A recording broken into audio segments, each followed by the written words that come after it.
Indo British advanced pain clinic నొప్పి మాయం surgery దూరం ఫర్ అపాయింట్మెంట్స్ 9155515563. నమస్కారం, వెల్కమ్ టు ఐ డ్రీమ్. ధర్మ మార్గం విత్ విజిత కార్యక్రమానికి స్వాగతం.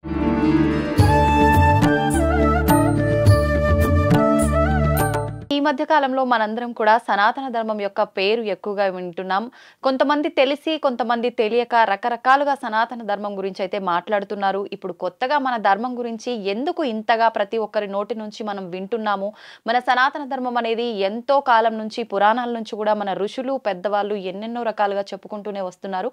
అయితే ఎందుకు ఈ మధ్య కాలంలో ఎక్కువగా వింటున్నాం? ఇలాంటి మరిన్ని విషయాలు ఇప్పుడు గురుగారితో మాట్లాడి తెలుసుకుందాం. ప్రస్తుతం మనతో పాటు ఉన్నారు ప్రవచనకర్త ప్రవీణ్ కుమార్ శర్మ గారు. ఇప్పుడు వారితో మాట్లాడేద్దాం. నమస్కారం అండి. నమస్కారం అండి. ఎలా ఉన్నారు? బాగున్నాను, మీరు ఎలా ఉన్నారు? అయితే మన సనాతన ధర్మం గురించి ఋషులు పెద్ద వాళ్ళు ఎప్పటి నుంచో, అంటే మనం పుట్టక ముందు నుంచి కూడా ఉన్నది వింటున్నాము, మనం ప్రతినిత్యం ఆచరిస్తున్నాం. కానీ ప్రస్తుత రోజుల్లో బాబాలుగా స్వామీజీలుగా చెప్పబడే వాళ్ళు నిజమైన బాబాలో తెలియదు, స్వామీజీలో తెలియదు, సనాతన ధర్మం కోసం పోరాడుతున్నామని చెప్పి, సనాతన ధర్మం అని చెప్పి రకరకాలుగా వారి నోటి నుంచి వింటున్నాము.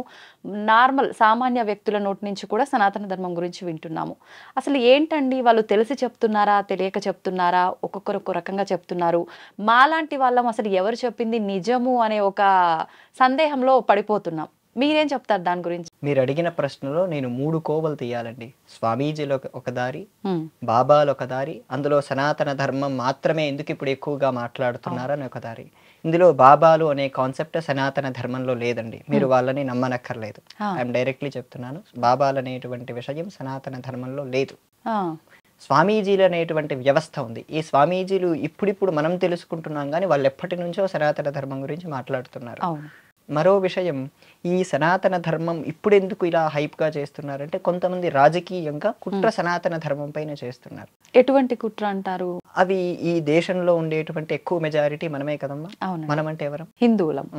ఈ హిందువుల్ని సంఖ్యాబలం తగ్గించుకోవటం కోసం, ఐకమత్యం తగ్గించుకోవటం కోసం ఇటువంటి కుట్రలన్నీ చేస్తున్నారు. ఇందులో మరో ప్లస్ పాయింట్ ఏంటంటే, సనాతన ధర్మం అని వారు మాట్లాడుతున్నప్పుడు అందరికి ఒక జిజ్ఞాస కలిగింది. నిజంగా సనాతన ధర్మం అంటే ఏంటి తెలుసుకోవాలి అని ఆ ఉత్సాహం అనేది పెరిగిపోతుంది. అవునండి. దీనికి 2 రకాల విధానాలు చెప్తాను. ఒకటి, లౌకికంగా అందరూ చెప్పేటువంటి అర్థం ఏంటి? సనాతన ధర్మం అంటే శాశ్వతమైన ధర్మం, ఇది ఎప్పటి నుంచో ఉంది. మీరు ఇప్పటిదాకా అన్నారు, అనాదిగా కొన్ని లక్షల సంవత్సరాలుగా ఋషుల నుంచి సనాతన ధర్మం వస్తుందని. మన ధర్మానికి ఆది అంటూ లేదమ్మా. ఒక మతానికి ప్రవక్త, గ్రంథము అన్నీ ఉంటాయి. అంటే అది ప్రవక్త ఉన్నాడు అంటే స్టార్టింగ్ ఉన్నట్టు. మన ధర్మానికి అలా లేదు. అదే మన ధర్మంలో ఉన్న వైవిధ్యం, డైవర్సిటీ అంటారు. ఆ డైవర్సిటీ మన ధర్మంలో ఉంది. దీన్ని వాళ్ళు అర్థం చేసుకోలేక దీనిలో కుట్రలు, కుతంత్రాలు కల్పిస్తూ మన పైన విద్వేషాన్ని చిమ్ముతూ వాళ్ళు అలా ప్రయత్నాలు చేస్తున్నారు. రెండో రకమైనటువంటి అర్థం ఏంటంటే, సనాతనం అనే పదానికి అర్థం ఆత్మ అమ్మ. ఆత్మ. దీన్ని భగవద్గీతలో కృష్ణ పరమాత్మే చెప్తాడు. నైనం ఛందంతి శస్త్రాని నైనం దహతి పావకః. ఆత్మని అగ్నితో కాల్చలేవు, నీటితో తడపలేవు. ఆత్మ దేనితోనూ మరణించదు, కేవలం శరీరం మాత్రమే మరణిస్తుంది. ఆత్మ ఎల్లప్పటికీ ఉండేదే. అది పరమాత్మగా ఆయన వ్యవహారంలో చెప్పారు. అంటే అది ఎల్లప్పుడూ ఉన్నట్టే కదమ్మా అర్థం. అంటే సనాతన ధర్మం ఆత్మధర్మం. ఇది సనాతన ధర్మం ఒక మతానికి చెందిందో లేదా ఒక పర్టికులర్గా భారతదేశానికి మాత్రమే చెందిందో కాదమ్మా. ఈ ప్రపంచమంతటా, ఇంకా గట్టిగా చెప్పాలంటే ఈ విశ్వమంతటా ఉన్న ధర్మమే సనాతన ధర్మం. ఈ విశ్వమంతా ఒక నియమాన్ని పాటిస్తుంది. ఆ నియమం వేదంలో చెప్పబడింది. ఆ వేదాన్ని అనుసరిస్తున్నటువంటి ప్రతి ఒక్కరూ సనాతన ధర్మానికి చెందిన వారే తల్లి. ఓకే. అయితే సనాతన ధర్మం అనగానే మన ధర్మంలో రకరకాల నియమాలు ఉంటాయని చెప్పి, మనం భగవంతుణ్ణి ఆరాధించే విషయంలో కూడా రకరకాల నియమాలు ఉంటాయని చెప్పి, చాలా మంది మన ధర్మం విషయానికి వస్తే మనం ఏదైతే నియమాలు అనుకుంటున్నామో దాని గురించి చాలా మంది ఒక మూఢనమ్మకము అని చెప్పి కూడా మాట్లాడుతున్నారు. దాని గురించి ఏం చెప్తారు? తల్లి, ఇప్పుడు నేను తడిచేయి పట్టుకొని కరెంటును ముట్టుకోవచ్చా? ముట్టుకోలేము. అక్కడ కూడా నియమం ఉంది కదా. చెప్పులే వేసుకోవాలి, తడి లేకుండా చూసుకోవాలి, చాలా జాగ్రత్తగానే ముట్టుకోవాలి. లేదంటే డైరెక్ట్ గా ముట్టుకుంటే ఏమవుతుందమ్మా? షాక్ కొడుతుంది. ఇక్కడ కూడా అంతే కదమ్మా. ఎక్కడైతే పవర్ ఉంటుందో దానికి ఖచ్చితంగా నియమాలు ఉంటాయి. ఆ విధి విధానాలు పాటిస్తేనే జాగ్రత్తగా ఆ పవర్ ని మనం అడాప్ట్ చేసుకోగలం. లేదంటే ఆ పవర్ తో షాక్ కొట్టి మనకు రకరకాలైన ఇబ్బందులు కలుగుతాయి తల్లి. ఓకే. అంటే మన సనాతన ధర్మం అంత పరమ పవిత్రమైనది. ఖచ్చితంగా దాన్ని మనం ఆచరించాల్సిన పద్ధతిలో ఆచరించకపోతే ఖచ్చితంగా ప్రభావం చూపిస్తుంది అని. మీకు గమనిస్తే మీరు ఎప్పుడైనా మీ అమ్మమ్మ గారు నానమ్మ గారి ఇంటికి చిన్నప్పుడు వెళ్ళినప్పుడు వారు మడి చీరలు అంటూ కట్టుకునేవారు, గమనించారా? ఏమండి నాకు ఐడియా. మడి చీరలు అంటే ప్రత్యేకంగా వాటిని వాళ్ళే తడిపి ఆరేసి ఎవరూ ముట్టుకోని ప్రదేశంలో మాత్రమే ఆరేసి వాళ్ళు మాత్రమే కట్టుకుంటారు. అవి కట్టుకున్నప్పుడు ఎవరినీ ముట్టుకోరు. ఓకే. దాన్ని మడి అని పిలుస్తారు తల్లి. ఆహా. ఇప్పటికే ఆచారం ఇంకా మిగిలి ఉంది. అలా ఎందుకు చేస్తారంటే మనలో పవిత్రత కోసం. శరీరంలో చిత్తం అని ఒకటి ఉంటుందమ్మా. ఆ చిత్తం అనే దాంట్లో ఎన్నో జన్మల కర్మలన్నీ అందులో రికార్డ్ అయ్యి ఉంటాయి. ఇప్పుడు మనం ఇప్పుడు చేసేటువంటి కర్మకు ప్రతి దానికి వెనుకటి జన్మల్లో చేసినటువంటి ప్రభావం ఫలితం కూడా ఇక్కడ ఉంటుంది ఈ జన్మలో. ఇప్పుడు ఉదాహరణ చెప్తాను. ఇంత పెద్ద కొండ ఉందమ్మా. ఈ కొండలో నుంచి కొంచెం తీసుకొని దానికి ప్రారబ్ధం అని పేరు పెట్టారు. ఆ ప్రారబ్ధంతో ఈ జన్మ నడుస్తూ ఉంది. ఈ ప్రారబ్ధంలో ఉండేటువంటి కర్మలు, పుణ్యాలు, పాపాలు, సుఖాలు, దుఃఖాలనేవన్నీ ఆ చిత్తంలో ఉండి అవి దాని ద్వారా మనం తెలుసుకుంటున్నాం. ఎక్కువగా దుఃఖం కలిగినప్పుడు, ఎక్కువగా అపవిత్రమైన ఆలోచనలు వచ్చేది కూడా ఈ చిత్తం ద్వారానే. మనం సంపూర్ణ నియమాన్ని పవిత్రంగా భక్తిగా ఎందుకు మనం ఆచరించాలి అంటే, ఎందుకు స్ట్రిక్ట్ గా ఉండాలి అంటే, ఆ చిత్తం ఆ మనస్సుని అపవిత్రం చేయకుండా పవిత్రమైన మనస్సుకు చేయటం కోసమే తల్లి. ఓకే. అంటే మనం పవిత్రంగా ఉంటే కరెక్ట్ కాబట్టి అలా పవిత్రంగా ఉండడం కోసం ఆ మడి ఆచారాన్ని వాళ్ళు ఆచరించేవాళ్ళు. అవును తల్లి. అయితే శరీరం పవిత్రంగా ఉంటే సరిపోతుందా? మనస్సు కూడా పవిత్రంగా ఉండాలి కదా, అలా అని చెప్పి మనసు ఒక్కటి పవిత్రంగా ఉంటే సరిపోతుందా? శరీరం కూడా అంతే పవిత్రంగా ఉండాలా? ఏం చెప్తారు దాని గురించి? మిమ్మల్ని ఇలా ఒక దేహాన్ని చూస్తున్నాం కానీ స్థూల దేహాన్ని మెయింటైన్ చేస్తున్నది లోపల ఉండే దేహం. స్థూల దేహం సరిగ్గా పనిచేయాలంటే అంతరమైన దేహం కరెక్ట్ గా ఉండాలి. మన ఆలోచనని బట్టే ఈ దేహం నడుస్తుంది. సో రెండిటికి సమానమైనటువంటి విషయాన్ని ఇవ్వాలి. మనం ఈ భౌతికమైన దేహాన్ని స్నానం చేస్తే నీట్ అయిపోతాం, శుభ్రపడిపోతాం. మరి మానసికమైన దేహానికి దానికే పూజ అని, పద్ధతిని, ఆచారమని, వ్యవహారాలని, ఇవన్నీ యోగా అని, సంప్రదాయం అని, ఇవన్నీ దానికోసమే తీసుకొచ్చారు తల్లి. ఎప్పుడైతే మనస్సు శుద్ధపడుతుందో, ఎప్పుడైతే మనస్సులో ఉండేటువంటి చిత్తము, వైక్లభ్యము, అసూయ ఇవన్నీ వెళ్ళిపోతాయి. అప్పుడు మీకు ఏమేం అవసరం లేదమ్మా, ఎవరూ చెప్పనవసరం లేదు, అంత మీరే తెలుసుకోగలరు. ఓకే. అయితే ఈ మనస్సు శుభ్రపడాలి అంటే ఆధ్యాత్మిక మార్గంలో ఉండాలి. మీరు అన్నట్టు పూజ, దేవుడికి దగ్గరలో, ఇవన్నీ కూడా. చాలా మంది అంటారు భక్తి అనేది మీరు చూపించేటట్టు పూజలు చేయడము, ఈ హడావిడి చేయడము, ఆలయాలకు వెళ్ళడము, ఇలా చేస్తేనే భక్తి. మేము మనస్సులో భగవంతుని తలుచుకుంటున్నాము, ఇది కూడా భక్తి అని అంటుంటారు. నిజంగా భగవంతుడి విషయంలో మనం ఆలయాలకు వెళ్ళడము, పూజలు చేయడము, ఉపవాసాలు ఉండటము, ఇవన్నీ చేస్తేనే భక్త? మనసులో మనం ఆరాధించినా సరిపోతుందా? మనసులో ఉంటేనే బయటకు వస్తుందమ్మా. అవునా? కానీ చూపించలేరు చాలా మంది. ఎందుకు? ఎక్స్ప్రెస్ చేసే వాళ్ళు ఉన్నారు, కొంతమంది ఉంటారు. ఇప్పుడు మీకు నాకు చూపించుకోనక్కర్లేదు, వాళ్ళకు వాళ్ళుగా ఇంట్లో పూజ చేసుకోవటం, ఇంట్లో నియమాలు పాటించటం, ఇవన్నా కూడా భక్తే. కానీ భక్తిలో స్థాయి భేదాలు ఉంటాయి. మీరాబాయి లాంటి భక్తి మనకు లేదండి, అంత ప్రేమించేటువంటి భక్తి లేదు. కానీ ఒక స్థాయిలో మనం భక్తులమే. సో స్థాయి భేదాల్లో ఉండొచ్చు తప్ప మనస్సులో బాగా అర్చించేటువంటి స్థితి అందరికీ రాదు. నాకు మనస్సులో మాత్రమే భక్తి ఉంది, అది బయటికి ప్రకటించుకోలేనంటే వాళ్ళని ఇంట్రోవర్ట్స్ అంటారు. అవును. ఆ ఇంట్రోవర్ట్ గురించి కంటే మనస్సులో ఆరాధన చేసేటువంటి పద్ధతి ఉత్తమమైన స్థాయి. శంకర భగవత్పాదుల వారు శివమానస పూజ అని చెప్పి ఒక శ్లోకాన్ని రచిస్తారు. మనస్సులో ఆరాధన చేసేటువంటి భక్తే అత్యుత్తమమైన భక్తి, అత్యున్నతమైన భక్తి, హై లెవెల్ ఆఫ్ డివోషన్ అని వారు కీర్తిస్తారు. అటువంటి భక్తి సాధారణ ప్రజలకు రావాలి అంటే ముందు ఆలయానికి వెళ్ళాలి, ఉపవాసం చేయాలి, పూజలు చేయాలి. ఈ సదాచారాన్ని పాటిస్తేనే ఆ హై లెవెల్ ఆఫ్ డివోషన్ మనకు అందుతుందమ్మా. ఓకే.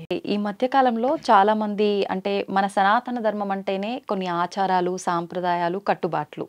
అయితే ఇవన్నీ అందరికీ అంతా తెలుసు అని చెప్పలేము. కానీ చాలా మంది కొద్దో గొప్ప జ్ఞానం ఉన్న వాళ్ళు వెంటనే ఒక రీల్స్ రూపంలోనో సోషల్ మీడియాని ఒక ప్లాట్ఫామ్గా తీసుకొని వాళ్ళకు తోచింది వాళ్ళు చెప్పుకుంటూ వెళ్తున్నారు. అయితే మొత్తం జీరో నాలెడ్జ్తో ఉన్న వాళ్ళు చెప్పింది నిజమే అని చెప్పి పాటించడం కూడా చూస్తున్నాము. నిజంగా దీనివల్ల అంటే మన సాంప్రదాయాల్ని మనం కరెక్ట్గా పాటిస్తున్నామంటారా, తప్పుతో పడుతున్నామంటారా? ఇలాంటివన్నీ విన్న తర్వాత ఇక్కడ రెండు రకాలు ఉంటాయండి. మీకు పిల్లాడు ఉన్నాడు అనుకోండి, అతన్ని స్కూల్లో జాయిన్ చేయాలనుకోండి, ఎవరు చెప్తే వింటారు? ఎవరో దారిని పోయే వాళ్ళు, మామూలు వాళ్ళు చెప్తే వింటారా? ఆ స్కూల్ మంచిదా లేదా అని చెప్పి విచారణ చేస్తారు. ఖచ్చితంగా చేస్తాం. ఎందుకంటే ఆ స్కూల్ అనేది మీ పిల్లాడి భవిష్యత్తుని నిర్దేశిస్తుంది, డిసైడ్ చేస్తుంది. మైండ్ సెట్ ని కూడా అక్కడే క్రియేట్ చేస్తుంది. అవునండి. మరి అక్కడ క్రియేట్ చేస్తున్నప్పుడు మనం కొంచెమైనా ఆ స్కూల్ గురించి ఎంక్వైరీ చేయటం కానీ, మనకు చెప్పిన వ్యక్తులు, మనకు రికమెండ్ చేసినటువంటి వ్యక్తులు ఎలాంటి వారు అనేది మనం పరిశీలన చేస్తాం. సేమ్ అక్కడ ఏం చేస్తామో ఇక్కడ కూడా అదే చేయాలమ్మా. మనం చేస్తున్న దానికి శాస్త్ర ప్రమాణం ఉందా లేదా, ఆ చెప్తున్నటువంటి వ్యక్తులు ఎంత ఇంటిగ్రిటీ కలిగిన వారు అనేది పరిశీలన చేస్తే ఖచ్చితంగా మనం చేసేది న్యాయమా ధర్మమా అనేది మనకే తెలుస్తుంది తల్లి. అయితే ఇప్పుడు నాకు అసలే జ్ఞానం లేదు తల్లి, ఇది కరెక్టా, ఇప్పుడు మీరున్నారు, మీరు చెప్తున్నారు, నిజంగా నాకు అసలు దాని గురించి ఏమీ తెలియనప్పుడు మీరు ఏం చెప్తున్నారు, ఇది నిజంగా న్యాయంగా చెప్తున్నారా అన్యాయంగా చెప్తున్నారా అనేది నేను ఎలా డిసైడ్ చేసుకోగలుగుతాను? దీనికే మనకు మీ తల్లిదండ్రులు నేర్పించినటువంటి సంప్రదాయం మీరు గుర్తుపెట్టుకోవాలి తల్లి.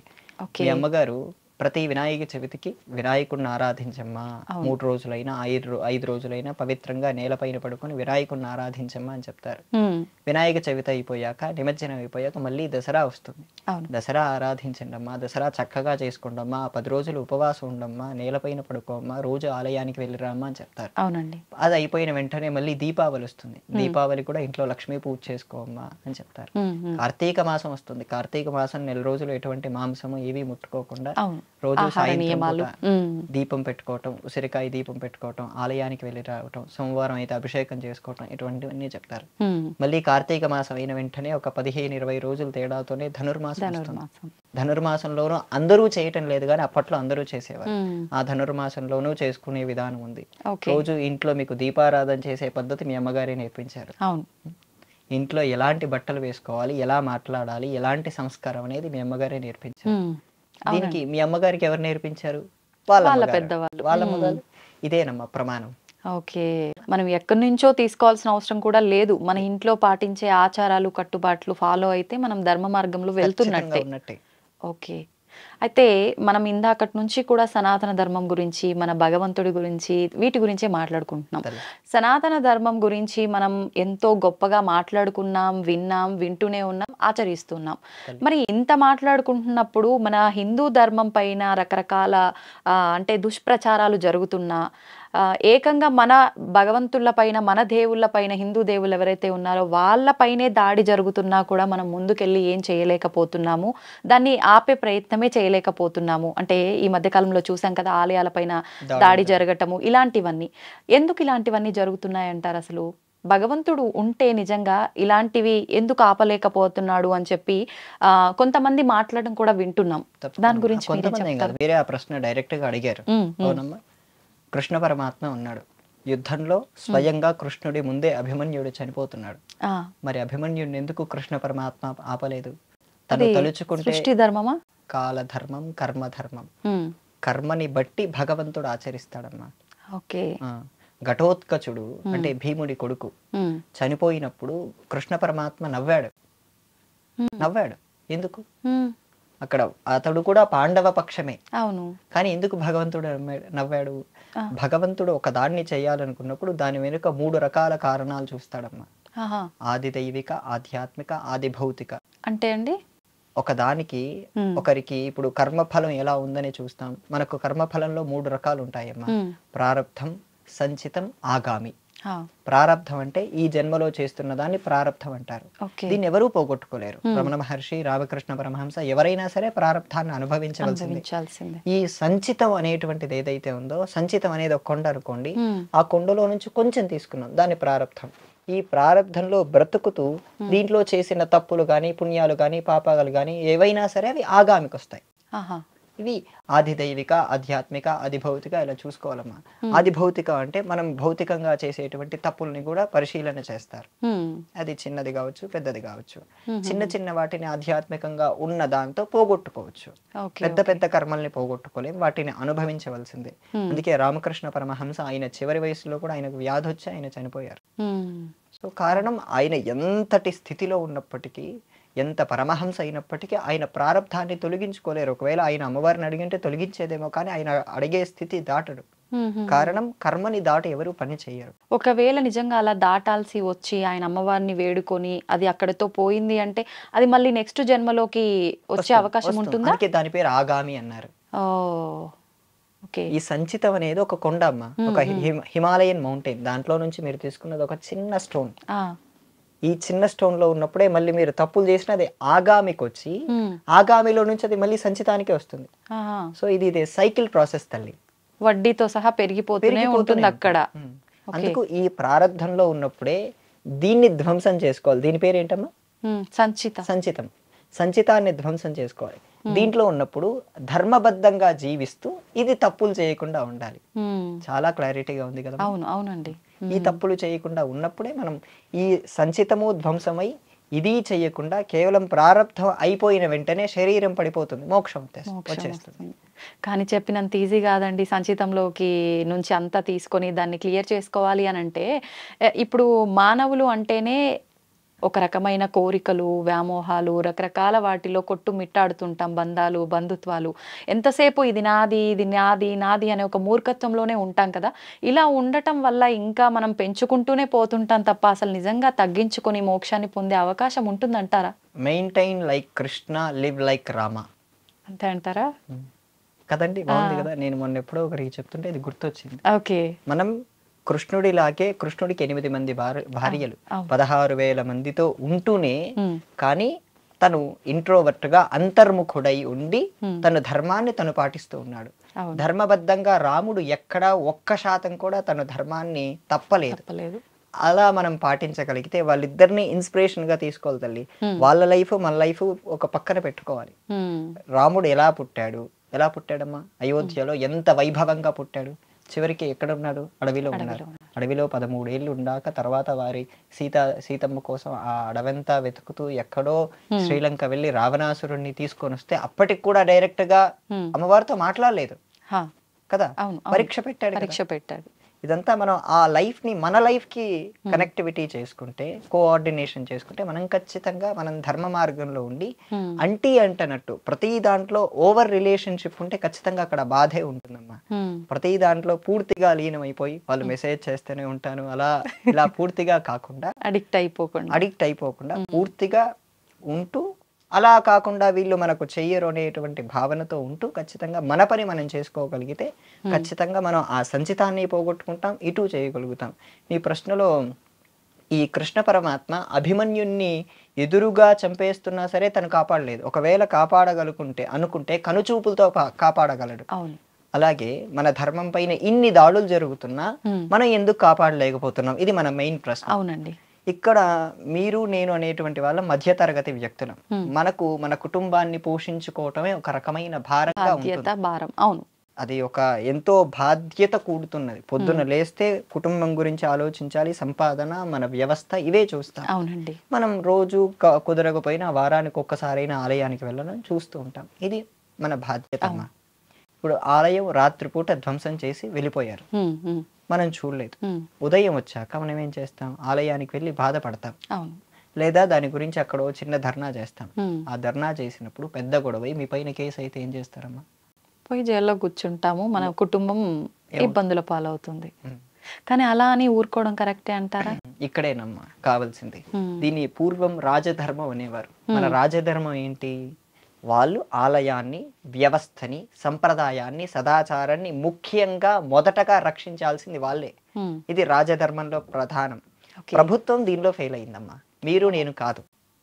ప్రభుత్వం ఇప్పుడు ఒక రాజకీయ నాయకుడు వాళ్ళ వెనుకలు నిలబడి మన పైన కేసులు పెట్టించారు అనుకో అమ్మా, ప్రతి నెల జైలుకి వెళ్ళటమో లేదా ఏదో చేయాల్సి ఇబ్బంది పడుతూ ఉంటాం.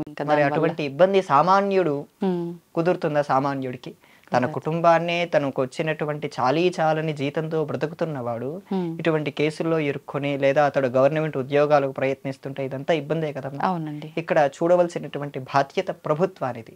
ఆ ప్రభుత్వానికి గట్టిగా చెప్పవలసినటువంటి బాధ్యత మనది. మనం పోరాడడం మొదలుపెట్టి అది ప్రభుత్వం వరకు వెళ్ళేలా చేసే ప్రయత్నం మనం చెయ్యాలి. రాజధర్మం ఏంటనేది గుర్తు చెయ్యాలి. ఇది మీ డ్యూటీ.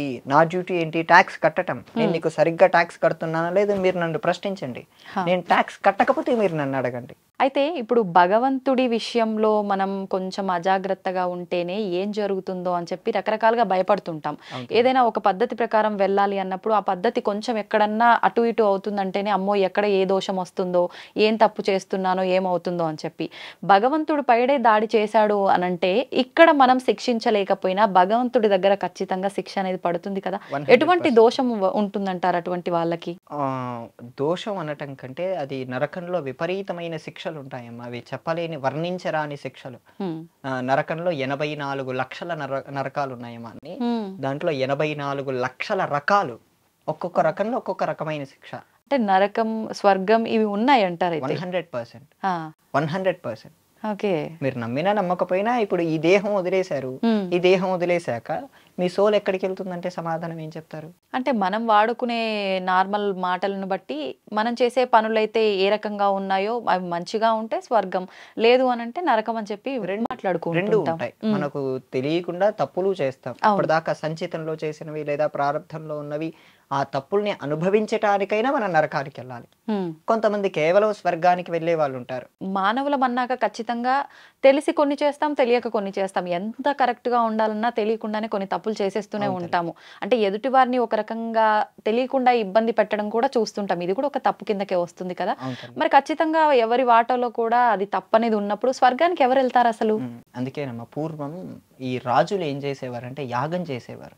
యాగం వాళ్ళు స్వర్గాన్ని నిమిత్తం కోసమే చేసేవారు.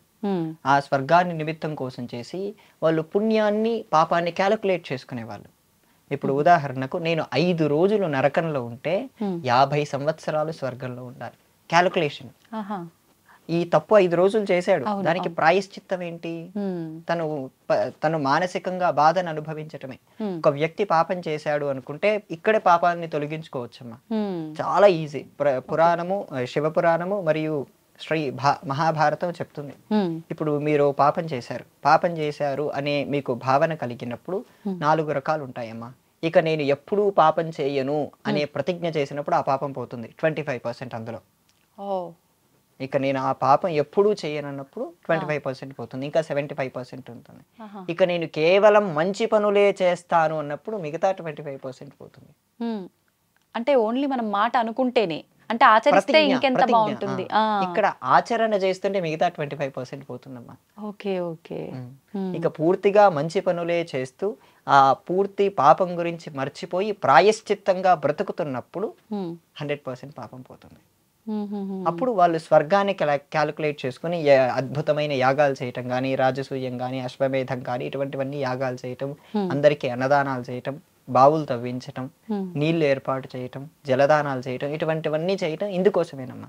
ఈ పాపాన్ని ఇక్కడ దాదాపు పోగొట్టుకుని చాలా తక్కువ కాలమే నరకంలో ఉండి ఎక్కువ కాలం స్వర్గంలో ఉండటం కోసం ఎన్ని చేస్తుంటారమ్మా. Okay okay. అయితే ఇది ఇప్పుడు నేను ఒక తప్పు చేశాను అని నాకు అనిపించినప్పుడు, ఇప్పుడు మీరు చెప్పిన రకంగా నేను ఈ తప్పు చేశాను ఇంకోసారి చేయకూడదు, ఇలా 4 రకాలుగా. నిజంగా నేను ఒక తప్పు చేశాను, ఆ తప్పు చేసిన అన్న విషయం కూడా నేను గ్రహించలేదు, అటువంటి పరిస్థితుల్లో వ్యాధుల రూపంలో వస్తాయమ్మా. మీకు జబ్బు, ఈ దగ్గు, జలుబు, లేదా ఏదైనా 3-4 రోజులు టైఫాయిడ్, మలేరియా ఇటువంటివన్నీ ఆ వ్యాధుల రూపంలోనే మనకు సంక్రమిస్తాయి. చిన్న చిన్న తప్పులన్నీ ఇక్కడే పోగొట్టుకుంటాం ఇలా వ్యాధుల రూపంలో. ఓకే. మరి మనం భూమి పైన ఉండి మనం జీవంతో ఉన్నన్ని రోజులు చేసిన తప్పుని ఇలా మనం ఎక్కడికక్కడికి బ్యాలెన్స్ చేసుకుంటున్నాం కదా, మరి మళ్ళీ మనం పైకి వెళ్ళి అనుభవించేది అవి ఎటువంటి తప్పులు, ఎటువంటి పాపాలు? ఒకే తప్పుని నేను చేశానని రియలైజ్ అవ్వడానికి చాలా టైం పడుతుందమ్మా. ఖచ్చితంగా ఆ రియలైజేషన్, ఆ ప్రాయశ్చిత్తం అందరికీ దొరకదు. ఎందుకంటే ఒక వ్యక్తి అతడు చంపినప్పటికీ కోర్టులోకి వెళ్ళి నేను చంపలేదని చెప్పి చాలా సేపు వాదన చేస్తూ ఉండేవాళ్ళని మనం చూస్తూ ఉన్నాం. సో అటువంటి వాళ్ళు తొందరగా రియలైజ్ ఎవరు, ప్రాయశ్చిత్తం లేదు వాళ్ళు పెట్టుకోని వాళ్ళు ఖచ్చితంగా అక్కడికి వెళ్ళాల్సిందే. మళ్ళీ ఇక్కడ కూడా ఒక చిన్న వెసులుబాటు ఉందమ్మా. ఏంటండి ఆ వెసులుబాటు ఏంటంటే, ఇక్కడ తప్పు చేసి ఇక్కడి జైళ్ళలో లేదా ఇక్కడి శిక్షకు అనుగుణంగా ఇక్కడ ఆ కోర్టు వేసేటువంటి దాన్ని బట్టి అతడు జైలు శిక్ష అనుభవిస్తే దాన్ని పోగొట్టుకుంటాడు. ఇది మహాభారతంలో శివుడు చెప్తాడమ్మా పార్వతీదేవికి. శివసూత్రాలని ఉంటాయి, మహేశ్వర సూత్రాలు, శివసూత్రాలు. ఆ శివసూత్రాల్లో శివుడు పార్వతీదేవికి చెప్తాడు, ఇక్కడ అతడు ఒక తప్పు చేసి రాజధర్మానికి అనుగుణంగా రాజు ఏ శిక్ష వేస్తే ఆ శిక్ష ఇక్కడ అనుభవిస్తే నరకంలో ఆ శిక్ష ఉండదు. ఓకే. అయితే ఇప్పుడు పాపం పుణ్యం గురించి మాట్లాడుకుంటున్నాం కదండి. ఒక పర్సన్ ఇప్పుడు ఫర్ ఎగ్జాంపుల్ నేనే ఉన్నా, నేను పాపం చేస్తుంటా, పుణ్యం చేస్తుంటా, మంచి చెడు అన్నీ ఉన్నాయి నాకు కోటాలో. అవును. నా వస్తువులు, నా దుస్తువులు, నాకు సంబంధించిన థింగ్స్ ఎవరైనా నావి వాడినప్పుడు నాకు సంబంధించిన పాప పుణ్యాలు వాళ్ళకి వెళ్ళే అవకాశం ఉంటుందా? వాళ్ళు కూడా దీని ప్రభావం అనుభవించే అవకాశం ఉంటుందా? అంటే స్ట్రైట్ క్వశ్చన్. మన వస్తువులు మనం వస్తువులు వేసుకున్న కానీ, మన వస్త్రాలు కానీ, వస్త్రాలు కానీ, ప్రత్యేకించి మన వస్త్రం ఇంకొకరు వేసుకోవటం అంటే అవును. అది 100% వేసుకోకూడదమ్మా. ఎందుకనండి? మనం మన శరీరంలో ఉండేటువంటి ఆ కర్మ రితిక్ ద్వారా, ప్రాణశక్తి ద్వారా సూక్ష్మ రూపంలో మన ఆ వస్త్రాల్లో ప్రవహిస్తూ ఉంటుంది. మీరు చేసేటువంటి ఉదాహరణకు మీరు రోజు పూజ చేస్తారు కదా, అవునండి. ఇంట్లో కూర్చొని దీపారాధన చేసి వెలిగించి ఏదో శ్లోకం ఏదో ఒకటి చదువుతారు కదా, అవును. దీని ద్వారా మీకు ఎనర్జీ వస్తుంది. ఉమ్, ఆ ఎనర్జీ, ఆ శక్తిని మీ వస్త్రాలు కూడా నిక్షిప్తం చేసుకుంటాయి. మన శరీరంలో ఉండేటువంటి కర్మ శరీరం మొత్తం ఉండి ఆ శరీరం ధరించినటువంటి వస్త్రాలు కూడా ఆ కర్మను తీసుకుంటాయమ్మా. దీనికి ఆరా అంటారు ఇంగ్లీష్ లో, తెలుసు అవునండి. కదమ్మా. అవును. దీనికి భగవద్గీతలో కృష్ణ పరమాత్మ క్షేత్రజ్ఞ యోగ విభాగంలో చెప్తారు. ఉహు, మన ఆ కాంతి క్షేత్రం అనేది మన శరీరం చుట్టూ ఉంటుంది. ఉమ్, అందుకే మీరు మామూలు పర్సన్స్ ని చూడండి, ఎక్కువగా భగవంతుడి సాధనలు చేసేవారి దివ్య తేజస్సు చూడండి, గమనించారా? అవునండి. ఆ తేజస్సు వారి ముఖం ఉండేటువంటి దాని ద్వారా రావటం లేదు. ఆ ఆరా శక్తి, ఆ కాంతి క్షేత్రం అలా వాళ్ళని వస్తుంది. ముందు తీసుకెళ్తుంది. వీళ్ళు లేదా ఆ చేసినటువంటి ఆ భగవత్ సాధన చేసినటువంటి వస్త్రాలు మనం వేసుకున్నాం అనుకోండి, వాళ్ళ ఆరాశక్తి మనం తీసుకుంటున్నాం, తగ్గిస్తున్నాం. ఉమ్, అంటే మీరు చేసేటువంటి సాధనలు వాళ్ళకి ఇస్తున్నారు. లేదా మీకు సైంటిఫిక్ గా చెప్పాలన్నా మీరు వాడేటువంటి వస్తువులు మనకు ఉండేటువంటి జర్మ్స్ కానీ బ్యాక్టీరియా కానీ వాళ్ళకి ఇస్తున్నాం. సో అనారోగ్యాన్ని మనం వాళ్ళకి ఇస్తున్నట్టే లెక్క. ఉహుం. ఇది ఒక వస్తువుల విషయంలో అంటే బట్టల విషయంలోనేనా, లేదంటే మిగతా మన వస్తువులు ఏదైనా వర్తిస్తుందా అలాగే? ఎక్కువగా మనం వాడే విషయాలమ్మా, మనం వాడే వస్త్రాలు, మన శరీరం పైన ధరించేటువంటిది ఏదైనా సరే. ఉమ్, ఉదాహరణకి ఎప్పుడు ఫోన్ పట్టుకొనే ఉంటారు 24 hours. అవునండి. అలాంటప్పుడు వాళ్ళు ఊరికే ముట్టుకోవటం చేసుకోవటం అలా ఉంటుంది, కానీ ఇప్పుడు వాళ్ళ దగ్గరే మీ ఫోన్ పెట్టుకోవటం అనేది ఉండదమ్మా. ఆహాహా. అయితే ముఖ్యంగా మనం పెద్దవాళ్ళు చెప్తూ ఉంటారు, వీటిల్లో మన వస్తువులకు సంబంధించి పాదరక్షలు అవును. ఖచ్చితంగా మన పాదరక్షలు ఇంట్లో వాళ్ళమే ఒకరి ఒకరు వేసుకుంటున్నప్పుడు అలా వేసుకోకూడదు, దాని క్షణంతా నీకు వస్తుంది అని చెప్పి అంటుంటారు. ఇది నిజమేనా అండి? ఇప్పటిదాకా దీన్ని మీరు కనెక్ట్ చేసుకోవాలమ్మా. ఉమ్, ఉమ్, ఆ శరీరం, మన శరీరం అంతా కర్మక్షేత్రం తల్లి. ఆ, మనం చేసేటువంటి సాధన అంతా కాంతి క్షేత్రంలో ఉంటుంది. ఆరా పవర్ అంటారు. ఉమ్, ఆ ఆరా పవర్ కింది నుంచి కాలి బొటనవేలు నుంచి ఈ పై వెంట్రుక వరకు వ్యాపించే ఉంటుంది. ఆహా. ఆ వ్యాపించినప్పుడు మనం మన పవర్ని ఇంకొకరికి అందిస్తున్నట్టే. ఓకే. అయితే ఆలయంలోకి వెళ్ళినప్పుడు మన చెప్పులు చాలా వరకు పోవటం అనేది జరుగుతుంది. అవును తల్లి. నిజంగా అలా పోయినప్పుడు శని వెళ్ళిపోయింది నీకు అంటారు. మనం చేసుకున్న పెద్ద పెద్ద కర్మలు ఏవో ఉంటాయి, అంత ఈజీగా చెప్పుల ద్వారా అది వెళ్ళిపోవడం అనేది జరుగుతుందంటారా? భావన తల్లి, అంతే. అంతే అంటారా? భావన, వాళ్ళ భావన మంచిదైతే వెళ్ళిపోవచ్చు. యత్ భావం తత్ భవతి. భవతి. Okay, okay. అయితే బట్టలు కూడా చాలా మంది మనం ఒక 2 సార్లు మనకి ఇష్టం వచ్చిన సార్లు వేసుకుంటాము, వేరే తెలిసిన వాళ్ళకి అలా ఇచ్చేస్తూ ఉంటాము. మరి ఇప్పుడు మనం చేసిన కర్మ అది మంచైనా చెడైనా వాళ్ళకి వెళ్ళే అవకాశం ఉంటుంది కదా, అలా 100% ఇవ్వకూడదు అంటారా? మరి 100% ఇవ్వకూడదు. మరి ఏం చెయ్యాలి ఆ పాత బట్టల్ని? పాత బట్టల్ని మీరు దహనం చేయండి. కరెక్టేనా? బట్టలను అలా కాల్ చేయకూడదని పెద్దవాళ్ళు చెప్తుంటారు కదా. దహనం చేయమని కాల్ చేయకూడదని చెప్తారా? బట్టలు దానం చేయమని చెప్పారా వారు? బట్టలు దానం చేయొచ్చు, దానం చేయండి అని పెద్దవాళ్ళు చెప్తూ ఉంటారు సహజంగా. కానీ బట్టలు కాల్చడము అని అంటే అది అంటే ఒక రకంగా నెగిటివ్ గా క్రియేట్ చేస్తుంది, ఆ ప్రభావం మన పైన పడుతుంది అని మామూలుగా చెప్తుంటారు కదా. చిన్న ఉదాహరణ ఇస్తాను. ఉమ్, ఇప్పుడు మీరు దేవతా చిత్రపటాలు ఉంటాయమ్మా. అండి. ఆ చిత్రపటాలు ఉన్నప్పుడు ఫోటో ధ్వంసం అవుతుంది, ఆ లోపల ఉండేటువంటి పేపర్ భిన్నం అవుతుంది. మరేం చేయాలి? ఇప్పుడు వరకు ప్రస్తుతానికైతే అందరం కూడా తీసుకెళ్లి ఆలయంలోనో పారే నీటిలోనో ఇదే అత్యంత చేస్తున్న అతిపెద్ద తప్పు ఆలయాల్లో పెట్టడం. వాళ్ళు తీసుకెళ్లి చెత్తకోపల్లో పడేస్తున్నారు. ఇంకా మనకు దేవుడు అనే ఫీలింగ్ ఎక్కడ ఉందమ్మా? మరి ఏం చేయాలి? లేదా పారే నీటిల్లో వేస్తున్నారు. అవును. పారే నీటిల్లో వేస్తుంటే అనేక దాని లోపల ఉండేటువంటి జలచరాలు ఈ దానికి ఉండేటువంటి గాజు ముక్కలు కానీ ఆ ఫ్రేమ్కి ఉండేటివి కానీ గుచ్చుకొని చచ్చిపోతున్నాయి. మరి వీటిని ఏమనాలి? లేదా మీరు నదుల్లో పడేస్తున్నారు.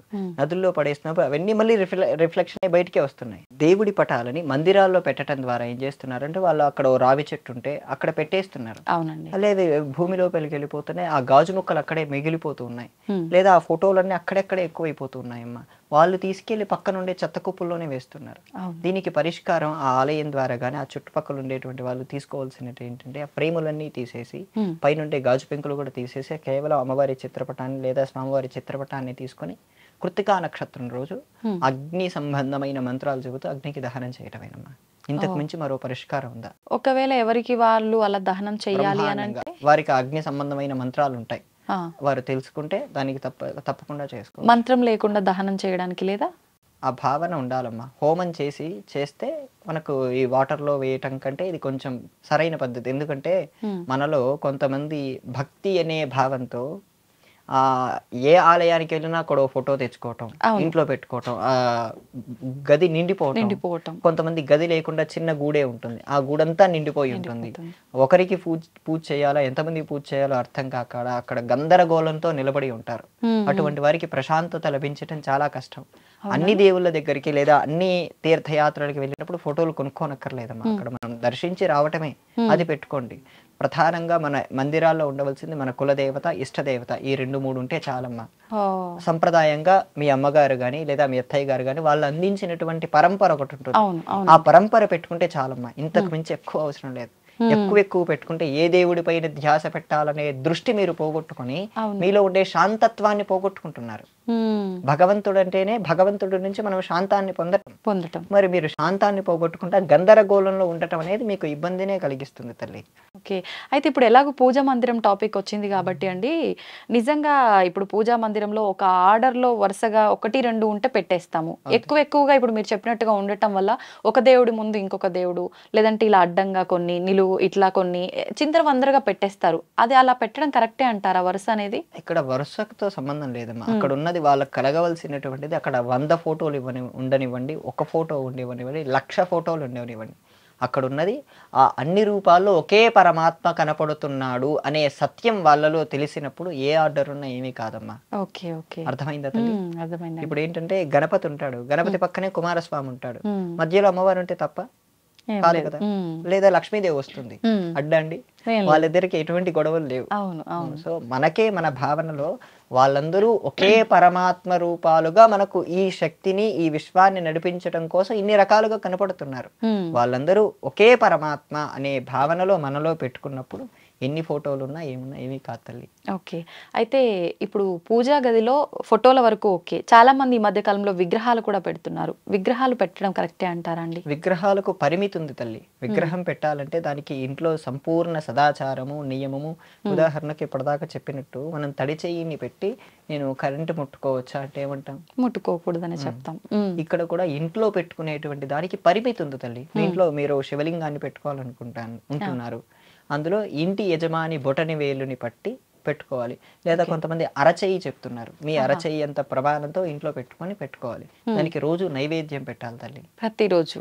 అంటే కొత్తగా చేయనవసరం లేదు. మీరు అన్నం తింటారు కదా, ఆ అన్నం వండాక దాంట్లో ఒక చుక్క నెయ్యి వేసి అది భగవంతుడికి చూపించి తినేయటమే. ఈజీ కదమ్మా. అలా పెట్టుకోవచ్చు. రోజు ఆరాధన చేసే వాళ్ళు విగ్రహాలు పెట్టుకోకపోవడమే మంచిదమ్మా. కొంతమంది తెలియక శ్రీచక్రాలు వంటివి పెట్టుకుంటూ ఉంటారు, చాలా తప్పమ్మా. శ్రీచక్రం చాలా గొప్ప ఆరాధన. అది చిన్నగా ఒక 2-3 నిమిషాల్లో లేదా అగరబత్తీలు చూపించే ఆరాధన అసలే కాదు. దాంట్లో నవావరణార్చన అని చెప్పి చాలాసేపు చేయాల్సి ఉంటుంది. ఆ అర్చన, ఆ పద్ధతి తెలియకపోతే పెట్టుకోకపోవడమే మంచిది తల్లి. ఇప్పుడు శ్రీచక్రాన్ని అది యంత్రం రూపంలో పెట్టుకోవచ్చు అంటారా? లేదంటే ఏ రూపంలో అయినా పెట్టుకోవచ్చు, కానీ ఆరాధన పద్ధతి మనం అలా పెట్టుకున్నా సరే మనం ఆరాధన ఖచ్చితంగా విశేషంగా చేయాలా? అవునమ్మా.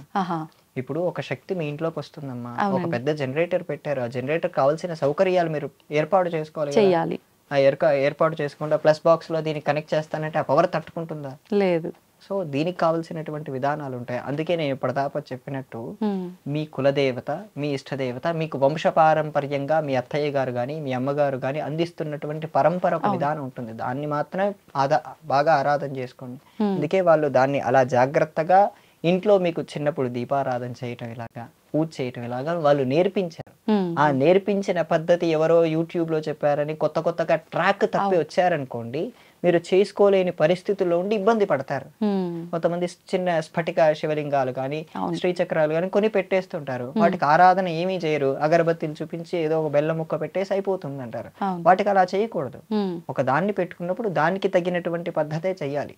అవునా కదా తల్లి? ఆ, ఓ చిన్న నాయకుడు వచ్చారమ్మా, ఆయనకు తగిన విధానంగానే చూస్తారు. అవును, లేదా ఒక ఎంపీ వచ్చారు, ఆయనకు తగినంగానే చూస్తారు కదా. అంతే అండి. అవును, సో స్థాయి భేదాలు ప్రతి చోట ఉంటాయి. ఉంటాయి. అందుకోసం మీ కులదేవత ఇచ్చినటువంటిది, మీ ఇష్టదైవత మీకు పరంపరగా వచ్చిన దాన్ని శ్రద్ధగా మీ అమ్మగారు చెప్పిన విధంగానే ఆరాధన చేయండి. అయితే అండి ఇప్పుడు ఎంతసేపు చూసుకున్నా మన హిందూ ధర్మం అనగానే ఆరాధన, భక్తి, నియమాలు ఇవే ఉంటాయి. అసలు నిజమైన భక్తి అంటే ఏంటి? భక్తిలో 2 రకాలు తల్లి. మ్మ్. ముఖ్య భక్తి, గౌణ భక్తి. అంటే ఏంటండి? గౌణ భక్తి అనగానే ప్రదర్శనలు ఉంటాయి తల్లి. ఉమ్, వాళ్ళకు అంత భగవంతుడు, మన మన భాషలో చెప్పుకోవాలంటే గుడికి వెళ్ళి ఫోటోలు పెట్టేయటం, ఉమ్, దేవుడితో పాటు సెల్ఫీలు దిగేయటం, ఉమ్. కేవలం కోరికలు చూపించుకోవడం కోసమే చేసేది. కోరికలు మాత్రమే చెప్పుకునే దాన్ని గౌణ భక్తి అంటారండి. ఉమ్, ఎటువంటి కారణం లేకుండా మీ తల్లిగారు మీ పైన మిమ్మల్ని ప్రేమించడానికి ఏమైనా కారణం ఉందా? ఏముండదు. నిష్కారణంగా నిష్కపటంగా ప్రేమించేదాన్ని ముఖ్య భక్తి అంటారు. ఉమ్, భగవంతుడి నుంచి ఎటువంటిది ఆశించకుండా, అది ప్రేమ కానీ మోక్షం కానీ, ఈ దేహం పొంది మోక్షం పొందడానికే కదా. అవునండి. ఆ మోక్షం కూడా వదిలేసి ఉమ్, నాకు భగవంతుడు మాత్రం ఉంటే చాలు అనే నిష్కపటమైన ప్రేమ ఉండేదాన్ని ముఖ్య భక్తి అంటారండి. ఉమ్. ఇది నారదుడు భక్తి సూత్రాల్లో చెప్తారు. అయితే ఇప్పుడు ఇందాక మీరన్నట్టుగా కొంతమంది చూపించుకోవడానికి చేస్తారు, కొంతమంది చూపించుకుంటూనే దాంట్లో చాలా ఆడంబరంగా అతిగా చూపిస్తూ ఉంటారు ఆ భక్తి అనేది. అవును తల్లి. అలా చేయడం అసలు నిజంగా అదే కరెక్టే తల్లి. అంటారా? మీరు అతిగా వాడారు అనే పదమే అక్కడ అతి అయిపోయింది. ఉమ్, ఉమ్, భక్తి సహజంగా ఉన్నప్పుడు అతి అనే పదం రాదు. ఉమ్, వాళ్ళని అప్పుడు యోగులుగా కింద కన్సిడర్ చేయాలి. అప్పుడు ఉమ్, సహజమైన మనస్తత్వంలో నిష్కపటంగా చిన్న పిల్లాడి మనస్తత్వం కలిగి భగవంతుని చూడగానే లేదా భగవంతుడి గురించి వినగానే వాళ్ళలో ఒక రకమైన కాంతి వాళ్ళ నుంచి వస్తుంది. లేదా వాళ్ళు చిన్నపిల్లలు అయిపోతారు భగవంతుడి గురించి వినగానే. అవును. అటువంటి వాళ్ళని యోగులు అనే కీర్తించాలి. అయితే చాలా మంది మీరన్నట్టుగా ఇందాక ఇష్టంతో ఒక రకమైన ఆ లోపల భగవంతుణ్ణి ఆరాధించాలనే తపనతో ఆరాధిస్తుంటారు, Right. ఆ భక్తిని చూపిస్తారు. కొంతమంది మాత్రం, కొంతమంది కాదు, ప్రస్తుతం ప్రతి ఒక్కరు కూడా అలానే ఉన్నారు, ఏదో ఒక కోరిక కోసం, ఏదో ఒక లాభాపేక్ష కోసమే భగవంతుణ్ణి ఆరాధిస్తుంటారు. నిజంగా ఇలా లాభాపేక్ష కోసమే పూజించే పూజ అనేది మనం ఎంత భక్తితో చేసినా అది ఉపయోగం ఉంటుందంటారా దానివల్ల? ధర్మబద్ధమైన కోరికల్ని కృష్ణ పరమాత్మ ఒప్పుకుంటున్నాడు తల్లి. ఓ, మీ కోరికలు ధర్మబద్ధంగా ఉన్నప్పుడు ఒప్పుకుంటారు, కానీ చివరికి కోరికలు లేని స్థితికే వెళ్ళాలి. ఉమ్, కోరికలు లేని స్థితి పేరే, కోరికలు లేని స్థితి, కోరికలు లేని ఆ మనస్సు పేరే ఆత్మ తల్లి. ఉమ్, మనం ఎంత కోరికలు, ఇప్పుడు మీరున్నారు తల్లి, ఒక వ్యక్తి ఉన్నారు, ఆయనకు వివాహం కావాలి, కుటుంబంలో పరిస్థితులు ఉంటాయి, డబ్బులు అవసరం, అవన్నీ ఎవరికో చెప్పుకోవడం కంటే భగవంతుడి చెప్పుకుంటే మేలంటారు కదా. తీరుస్తాడనే నమ్మకం ఉన్నప్పుడు చెప్పుకుంటే మంచిదే. ఉమ్, ధర్మపరమైన భక్తి, ధర్మపరమైనటువంటి ఇటువంటి ఆలోచనలు కరెక్టే, కానీ అది అతి అయిపోకూడదు. ఏదైనా సరే మధ్య మార్గంగా ఉండాలి. ఉమ్, మధ్యలో ఉండి ఇటు పూర్తిగా కోరికలకు వశం అయిపోయి అన్ని భగవంతుడే తీర్చేస్తాడు, నేను చెప్పుకున్నాను నాకు BMW కారు కావాలి, నాకు ఒక ₹1 కోటి ప్రయాణం కావాలి, మన దగ్గర అంత స్కిల్స్ లేకపోయినా అనే ఆలోచన ఉన్న వాళ్ళు అది విపరీతం అయిపోతుంది. అలా కాకుండా ధర్మపరమైన మన స్థితిని బట్టి భగవంతుడికి చెప్పుకుంటే అది ఖచ్చితంగా కృష్ణ పరమాత్మ ఒప్పుకుంటున్నారు భగవద్గీతలో. అటువంటి కోరికలు అవసరమే, కానీ అక్కడే ఆగిపోకుండా జ్ఞానాన్ని పొందండి. ఆ కోరికలు దాటి బయటికి రండి. దానికే మనం అసతోమా సద్గమయ, తమసోమా జ్యోతిర్గమయ, మృత్యోర్మా అమృతంగమయ అంటారు. అవునండి. ఆ తమస్సు అనేది మనకు, ఈ కోరికలేవి మనకు, ఆ తమస్సు అంటే అజ్ఞానం, ఆ చీకటిలోనే ముంచుతూ ఉంటుంది. ఆ చీకటి లేని నిజమైన సత్యమైన వెలుగుని మనం పట్టుకోవాలి. ఆ వెలుగుని పట్టుకోవటం కోసమే ఈ పూజలు, భక్తి ఇవన్నీ అవసరమే తల్లి. ఇటువంటి సందర్భాలు అది అతి అయిపోకూడదు. అతి అనే దాన్ని కూడా మళ్ళీ మనం ఖచ్చితంగా చెప్పలేం. ఏదేతి, వాళ్ళలో ఎంతో ప్రేమ ఉంటేనే పొంగిపోతూ ఉంటారు కదల్లి. ఆ పొంగిపోయినప్పుడు వాళ్ళలో భక్తి పరవశించిపోయి కీర్తనలు పాడతారు. ఇప్పుడు ఆల్వార్లని ఉంటారు, లేదా మనం తమిళనాడు వెళ్తే వాళ్ళు తేవారం అని కీర్తిస్తారు. తేవారం అంటే 1500-2000 సంవత్సరాల క్రిందట ఉన్నది. పెరియ పురాణం అని కూడా ఉంది. పెరియ పురాణంలో నాయనార్లను ఉంటారు. ఈ నాయనార్లందరూ శివుణ్ణి విపరీతంగా కీర్తించారమ్మా. ఒక ఆయన నాయనార్లలో ఒక ఆయనకి భగవంతుడికి ధూపం వేయడం అంటే ఇష్టం. తన దగ్గర లేకపోయినా అప్పు చేసి మరీ కొని ఇంట్లో ధూపం వేసేవాడు శివుడికి. అది కరెక్టే అంటారా? లేకపోయినా అప్పు చేసి ఆయనకి ఎంత ఇష్టం అంటే తనకు ఇల్లమ్మైనా సరే ధూపం వేసేసాడు.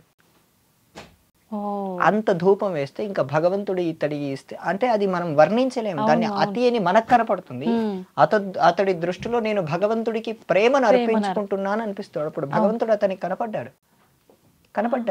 ఇది తమిళనాడులో జరిగిందమ్మా. ఓ, ఉమ్. ఇలా సందర్భాలు చాలా ఉన్నాయి. ప్రతి దాన్ని మనం అతి అని మన వే ఆఫ్ లో మనం చెప్పలేం. అతడి వే ఆఫ్ లో అది అత్యంత ప్రేమ అయి ఉండొచ్చు. కనపడ్డాడు భగవంతుడు అంటే నిజంగా ఎలా కనపడతాడు? భగవంతుడికి రూపం ఉంటుందా? ఎలా దర్శనం ఇచ్చాడు ఆయనకి? భగవంతుడికి రూపం ఉంది తల్లి. సగుణ బ్రహ్మ అంటారు భగవంతుణ్ణి. ఆ సగుణ బ్రహ్మలో కనపడతారు. ఉమ్, రెండు రకాలు ఉన్నాయి. భగవంతుడు దర్శించాము అంటే మనం ఎలా దర్శిస్తున్నాం? ఉమ్, కృష్ణ పరమాత్మ భగవద్గీతలో అర్జునుడికి దివ్యం దదామితే చక్షుహు అంటారు. అంటే ఈ భౌతికమైన కళ్ళతో వాళ్ళని చూడలేవు, నువ్వు నన్ను చూడలేవు. విశ్వరూపం చూపించినప్పుడు ఆయనకి కృష్ణుడు సపరేట్ గా వేరే కళ్ళు ఇస్తారు, జ్ఞాన నేత్రం అంటారు. ఆహా, ఇది ఆయనకొకరికి, అర్జునుడికి ఒకటే కాదు, అర్జునుడి కంటే ముందు ఈయన పొందారు. దుర్యోధనుడి వారి తండ్రి ఆహా. ఎవరండి? ధృతరాష్ట్రుడు. Okay, ధృతరాష్ట్రుడు భగవంతుణ్ణి చూశాడు. Hmm. చూసిన తర్వాత మళ్ళీ జ్ఞాన నేత్రం తీసేసి మామూలు గుడ్డివాడుగానే ఉన్నాడు. ఉమ్, సో భగవంతుణ్ణి చూడటానికి ఈ భౌతికమైన దేహం సరిపోదు. ఇటువంటి సాధనలు చేస్తున్నప్పుడు మనకు ఒక జ్ఞాన నేత్రం ఉంటుంది. ఇక్కడ ఆజ్ఞా చక్రం అని ఉంటుంది. మీరు బొట్టు పెట్టుకున్న ప్రదేశం ఆజ్ఞా చక్రం ఉంటుందమ్మా. అక్కడే కర్మలన్నీ మీరు జడ వేసుకున్నారు కదా, ఆ జడ వేసుకున్న దానికే ఇలా లింక్ అయి ఉంటాయి. ఉమ్, అవన్నీ మీరు బొట్టు పెట్టుకోవడం, ప్రతిరోజు ఇలా ముట్టుకోవటం ద్వారా, బొట్టు పెట్టుకునేటప్పుడు కూడా కొన్ని మంత్రాలు ఉంటాయి, లేదా భగవంతుడి నామస్మరణ చేస్తూ బొట్టు పెట్టుకున్నప్పుడు ఆ కర్మ లింకులన్నీ తెగిపోతాయమ్మా. ఆహా. అప్పుడు మీకు ఆ దివ్యం దదామితే చక్షు, ఆ జ్ఞాననేత్రం మీకు ప్రకాశిస్తుంది. ఉమ్, ఆ లోపల ఉండేటువంటి ఆత్మతత్వం మీకు కాస్త తెలుస్తుంది. అందుకే మీరు రోజు బొట్టు పెట్టుకోవడానికి కారణం అదే తల్లి. ఓ, అందుకే భగవంతుణ్ణి దర్శించడానికి భౌతికమైన ఈ కళ్ళు సరిపోవు, కానీ భగవంతుడు ఒక నేత్రాన్ని ఇస్తాడు తను మనల్ని చూడాలనుకున్నప్పుడు. ఇప్పుడు ఇక్కడ కూడా పాపిట బొట్టు పెట్టుకుంటాం కదా, అది కూడా ఇది సహస్రారానికి లింక్ తల్లి. ఉమ్, స్త్రీలు వివాహమైన వాళ్ళే చేస్తారు. అవును. అది వివాహం అనేది ఒక పరిణితి పొందాలి, మానసికంగా ఒక పరిణితి పొందాకే వివాహం చేసుకుంటారు. అవును. అందులో ఇక్కడ ఏంటంటే మన శరీరంలో 7 చక్రాలు ఉంటాయమ్మా. ఇక్కడ ఆజ్ఞ, ఇది సహస్రారం, ఇది హైయెస్ట్. ఇక్కడ 1000 పద్మాలు ఉంటాయి, సహస్ర దళం ఉంటుంది ఇక్కడ ఈ ప్రదేశంలో. స్కాన్ అది చేస్తే కనపడదు. Okay. ఇక్కడ సహస్ర దళ పద్మం ఉంటుంది. ఇది కానీ విచ్చుకుందంటే అతడి పూర్తిగా ఇంకా అత్యున్నతమైన స్థితి, పరమహంస రమణ మహర్షి ఇటువంటి స్థితి పొందుతారు. ఇదంతా సాధన ధ్యానం వల్ల సాధ్యమవుతుందా? దీనికి భగవంతుణ్ణి ఇలా చేరుకోవడానికి 4 మార్గాలు: ఉమ్, భక్తి, కర్మ, యోగ, ఉపాసన. ఈ 4 ఏది పట్టుకున్నా చివరికి మనకు కలగాల్సింది కలుగుతుంది తల్లి, మోక్షం. మోక్షం. ఉమ్, చాలా కృషి చేయాల్సి వస్తుందేమో. చేయాలి తల్లి. ఏ మార్గంలో సులువైన మార్గం అంటారు 4 అది మనం చెప్పలేం. ఉమ్, మీ అభిరుచి ఏంటనే నేను చెప్పగలను. ఓకే, అంటే ఎవరి అభిరుచిని బట్టి వాళ్ళు డిసైడ్ ఆ చేసుకోవాలి. అభిరుచి అనేది వాళ్ళే డిసైడ్ చేసుకోగలగాలి. నాకు భక్తి ఇష్టం అండి, మీకు యోగా ఇష్టం అండి, నాది మీరు తీసుకొని మీది నేను తీసుకోగలనా? లేదు. కారణం అంతే తల్లి. అయితే ఇప్పుడు ఇందాక మనం అతి భక్తి వీటన్నిటి గురించి మాట్లాడుకుంటున్నాం కదండి. చాలా మంది పూనకాలు వచ్చి ఊగిపోతుంటారు. కొంతమంది అలా వచ్చినప్పుడు సైలెంట్ గా అసలు మాటలే మాట్లాడకుండా ఉంటారు. ఒక్కొక్కరు ఒక్కో రకంగా ప్రదర్శిస్తుంటారు. ఈ పూనకాలు రావడం అనేది నిజంగా భగవంతుడిపై ఉన్న భక్తిని ప్రదర్శించడం అంటారా? నిజంగా ఈ పూనకాలు అనేది ఉన్నాయంటారా? దీన్ని పూర్తిగా లేదు అని కొట్టేయటానికి లేదు తల్లి. ఇప్పుడు ఏంటంటే దాదాపు మోసమే జరుగుతుంది మనం చూస్తున్న వాటిలో. అవును. ఆ మోసాన్ని చూసి నిజంగా ఈ పూనకాలు అనేవి అబద్ధం అని చెప్పి మనం నిర్ణయించుకోలేం. అలాగని ఒకే స్టేట్మెంట్ గా పూనకాలు లేవని అనలేము. వెనుకటి కాలంలో, పూర్వకాలంలో ఇలా పూనకాలు వచ్చి చెప్పిన వాళ్ళు సత్యమయ్యేవి ఉన్నాయమ్మా. అలా చెప్పగలిగిన వాళ్ళకి ఇంటిగ్రిటీ ఉండాలి.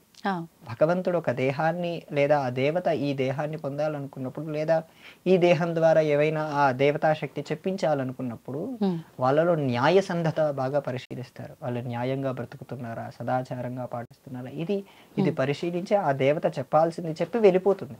తర్వాత దాన్ని పరిశీలిస్తే నిజమైన సంఘటనలు ఉన్నాయి, కానీ ఇప్పుడు వస్తున్న వాళ్ళందరివి నిజమని చెప్పలేను. మానసిక ఒకసారి సైకియాట్రిస్ట్ ని పరిశీలన చేయాలి. అలాగనే దీన్ని మొత్తం కొట్టేయలేం. ఏది నిజమో అనే దాని గురించి ఇప్పటిదాకా మొదట ఉదాహరణ చెప్పారు. మీకు తెలిసిన వారు ఎవరైనా ఎంఎస్ చేస్తుంటారమ్మా, వెళ్తుంటారు కదా, ఇక్కడ కూడా ఎంఎస్ ఉంది కానీ అక్కడ చేయడానికి వెళ్తుంటారు కదా. అప్పుడు ఏం చేస్తారు, వాళ్ళు 4-5 రకాలుగా పరిశీలన చేస్తారు. ఏ యూనివర్సిటీ బాగుంటుంది, ఎంత స్కాలర్షిప్ వస్తుంది, మనకి ఎక్కడ పార్ట్ టైం జాబ్ దొరుకుతుంది, ఎన్నేళ్లలో బయటకు వస్తాం, మనకు వస్తే ఖచ్చితంగా మనకు మంచి టర్న్ ఓవర్ ఉండే జాబ్ వస్తుందా లేదా, ఇటువంటివన్నీ పరిశీలన చేస్తారు. దానికంటే ముందు మంచి కాలేజా లేదా అని పరిశీలన చేస్తారు, మంచి యూనివర్సిటీ కాదా అని పరిశీలన చేస్తారు. దానికోసం 4-5 మంచి వ్యక్తుల్ని అడుగుతారు. మామూలుగా జులాయిగా తిరిగే వాళ్ళని లేదా బ్యాక్లాగ్స్ ఎక్కువ ఉన్న వాళ్ళని అడగరు. ఇది కూడా అంతే. ఇటువంటి విషయాలన్నిటికీ సరైన వ్యక్తులను అడగాలి. ఓకే. అవునా కాదు? మామూలు వ్యక్తులు మామూలుగా పైన ఆర్భాటాలు చేసేటువంటి వ్యక్తుల్ని మీరు పట్టుకున్నారంటే ఆర్భాటాల దగ్గరికే మీరు తీసుకెళ్తారు. చివరికి అక్కడ మీరు మోసపోయాక వ్యవస్థని మొత్తం తిడతారు. కరెక్ట్. పర్సన్ నుంచి వచ్చింది వ్యవస్థ పైన పడుతుంది ఆ ఎఫెక్ట్ అనేది. ఇక్కడ తప్పు చేసింది ఎవరు? మీరు సరి అయిన వ్యక్తిని ఎంచుకోకపోవడం తప్పు. అక్కడ కూడా మనదే తప్పు. అంటే మనం చూసేటువంటి దృష్టితోనే ప్రపంచం కనపడుతుంది. అవునండి. ఇప్పుడు మీరు ఒక అబ్బాయి ఉన్నాడు, తన ఇంట్లో వాళ్ళ కుటుంబంలో అందరూ చనిపోయారు, అతడు దొంగగా మారాల్సిన పరిస్థితి వచ్చింది. అదే అటువంటి వ్యక్తే వాళ్ళ అక్కయ్య గారు కొంత సహాయం చేస్తే తను రిషికేశ్ వెళ్ళి ఉద్యోగం కోసం ప్రయత్నం చేస్తే ఆ ఉద్యోగం రాకపోతే తను కొండపై నుంచి దూకపోతే శివానంద స్వామి అని ఆయన కాపాడితే ఆయన కాస్త డబ్బులు ఇచ్చి తిరిగి రిషికేశ్ పంపిస్తే, రిషికేశ్ నుంచి రామేశ్వరం పంపిస్తే అతనే అబ్దుల్ కలాం అయ్యాడు. పరిస్థితులన్నీ ఒకరివే తల్లి. మనం ఎలా ఆ పరిస్థితుల్లో ఎలా ప్రవర్తిస్తున్నాం, ఎటువంటి పరిస్థితి అయినా సరే మనం స్వభావం కోల్పోకుండా ఉన్నామో అటువంటి వాళ్ళమే మనం ఉండాలి తల్లి. పరిస్థితుల ప్రభావం ఉంది అని ఇప్పుడు మీరు అన్నారు కదా, పరిస్థితుల ప్రభావంతో పాటు ఆహారం యొక్క ప్రభావం కూడా మన పైన ఉంటుందంటారు కదండి. నిజంగా దైవ చింతన కలిగిన వారు నిజంగా ఓన్లీ శాకాహార భోజనమే తీసుకోవాలా, మాంసాహార భోజనం తీసుకోకూడదా? అలా శాకాహారం తీసుకున్న వాళ్ళ పూజలే ఫలిస్తాయా? మాంసాహారం తీసుకుంటూ మేము పూజలు చేయాల్సిన విధంగా చేస్తున్నాము అంటే మేము మాంసాహారులమే కానీ పూజ సమయంలో మాంసాహారం తీసుకోవడం కాదు, కానీ మేము మాంసాహారులం, మరి వాళ్ళకు వచ్చిన ఫలితం మాకు వస్తుందా? ఇలాంటి సందేహాలు చాలా మందిలో ఉంటాయి. మంచి ప్రశ్న తల్లి. ఈ దైవ చింతన అనేది కేవలం ఆ క్షణానికి పూజ చేయటం లేదా గర్భవతిని చూపించడం తర్వాత వదిలేయటమైనా లేదా ఎల్లప్పుడు ఉండటమా, ఈ రెండిట్లో మనం క్లారిటీ తీసుకోవాలి. ఈ శాకాహారం అనేది పూర్తిగా సాధనకు సంబంధించిన విషయం, శరీరానికి ఆరోగ్యానికి సంబంధించిన విషయం. ఇప్పటికీ మీరు ఏ డాక్టర్ని అడిగినా మాంసాహారాన్ని మానేయండి అనే చెప్తారు. అవునండి. కారణం ఏంటి? మనలో అది రజస్సును పెంచుతుంది, రజో గుణాన్ని తమో గుణాన్ని పెంచుతుంది. అంటే మధ్యాహ్నం పూట ఎక్కువగా నిద్రపోవటం, బద్ధకం, ఆలోచనలు సరిగ్గా రాకపోవటం, ఇటువంటివన్నీ పెంచటం అనేది ఆ మాంసాహారాన్ని స్వీకరించటం ద్వారా వస్తుంది. మీరు కంపేర్ చేయండి, నేను స్టడీ చేశాను ఒక 60 రోజులు. ఈ శాకాహారం తీసుకున్న వాళ్ళ ఆలోచనలు ఏంటి. ఇంకోటి శాకాహారంలో కూడా 2 రకాలు తల్లి. ఉల్లిపాయ తింటారు, వెల్లుల్లిపాయ తింటారు, వాళ్ళని శాకాహారులని కూడా పిలుస్తారు. అవును అవును. మళ్ళీ కేవలం మాంసాహారం తింటారు. ఈ 3 కోణాలుగా నేను విభజన చేశాను తల్లి. ఈ పూర్తి శాకాహారులు ఉన్న వాళ్ళకి సూక్ష్మమైన విషయాలు కూడా చాలా తొందరగా అర్థమైపోతూ ఉంటాయి. సూక్ష్మం అంటే చాలా జటిలమైన పరిస్థితి. జటిలం అంటే క్రిటికల్ సిచ్యువేషన్, చాలా కఠినమైన పరిస్థితులు. ఆ పరిస్థితుల్లో వీళ్ళకి చాలా తొందరగా అర్థమవుతున్నాయి. వీళ్ళకు అర్థమవుతున్నాయి కానీ కన్ఫ్యూజన్ స్టేట్ లో ఉన్నారు. వీళ్ళకి అసలు బుర్రలోకి వెళ్ళటం లేదు. భాషలో, మాటలో, భావంలో తేడాలు వస్తున్నాయి. ఇది 60 రోజుల పాటు నేనే పరిశీలన చేశాను తల్లి. మనం ఖచ్చితంగా దేనిపైన ఈ పూర్తి శాకాహారం తీసుకునే వాళ్ళకు సాత్వికత ఎక్కువగా ఉంటుంది.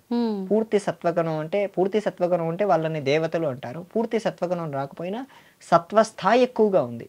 వీళ్ళకు రజోగుణం, ఈ ఉల్లిపాయ, వెల్లుల్లిపాయ వీటిని తీసుకోవడం ద్వారా రజోగుణం వీళ్ళలో ప్రవేశించి మధ్యాహ్నం పూట నిద్రపోవటం, బద్ధకం రావటం, ఇలా వీళ్ళు ఉండటం ద్వారా వీళ్ళు కన్ఫ్యూజన్ స్టేట్ లో ఉన్నారు.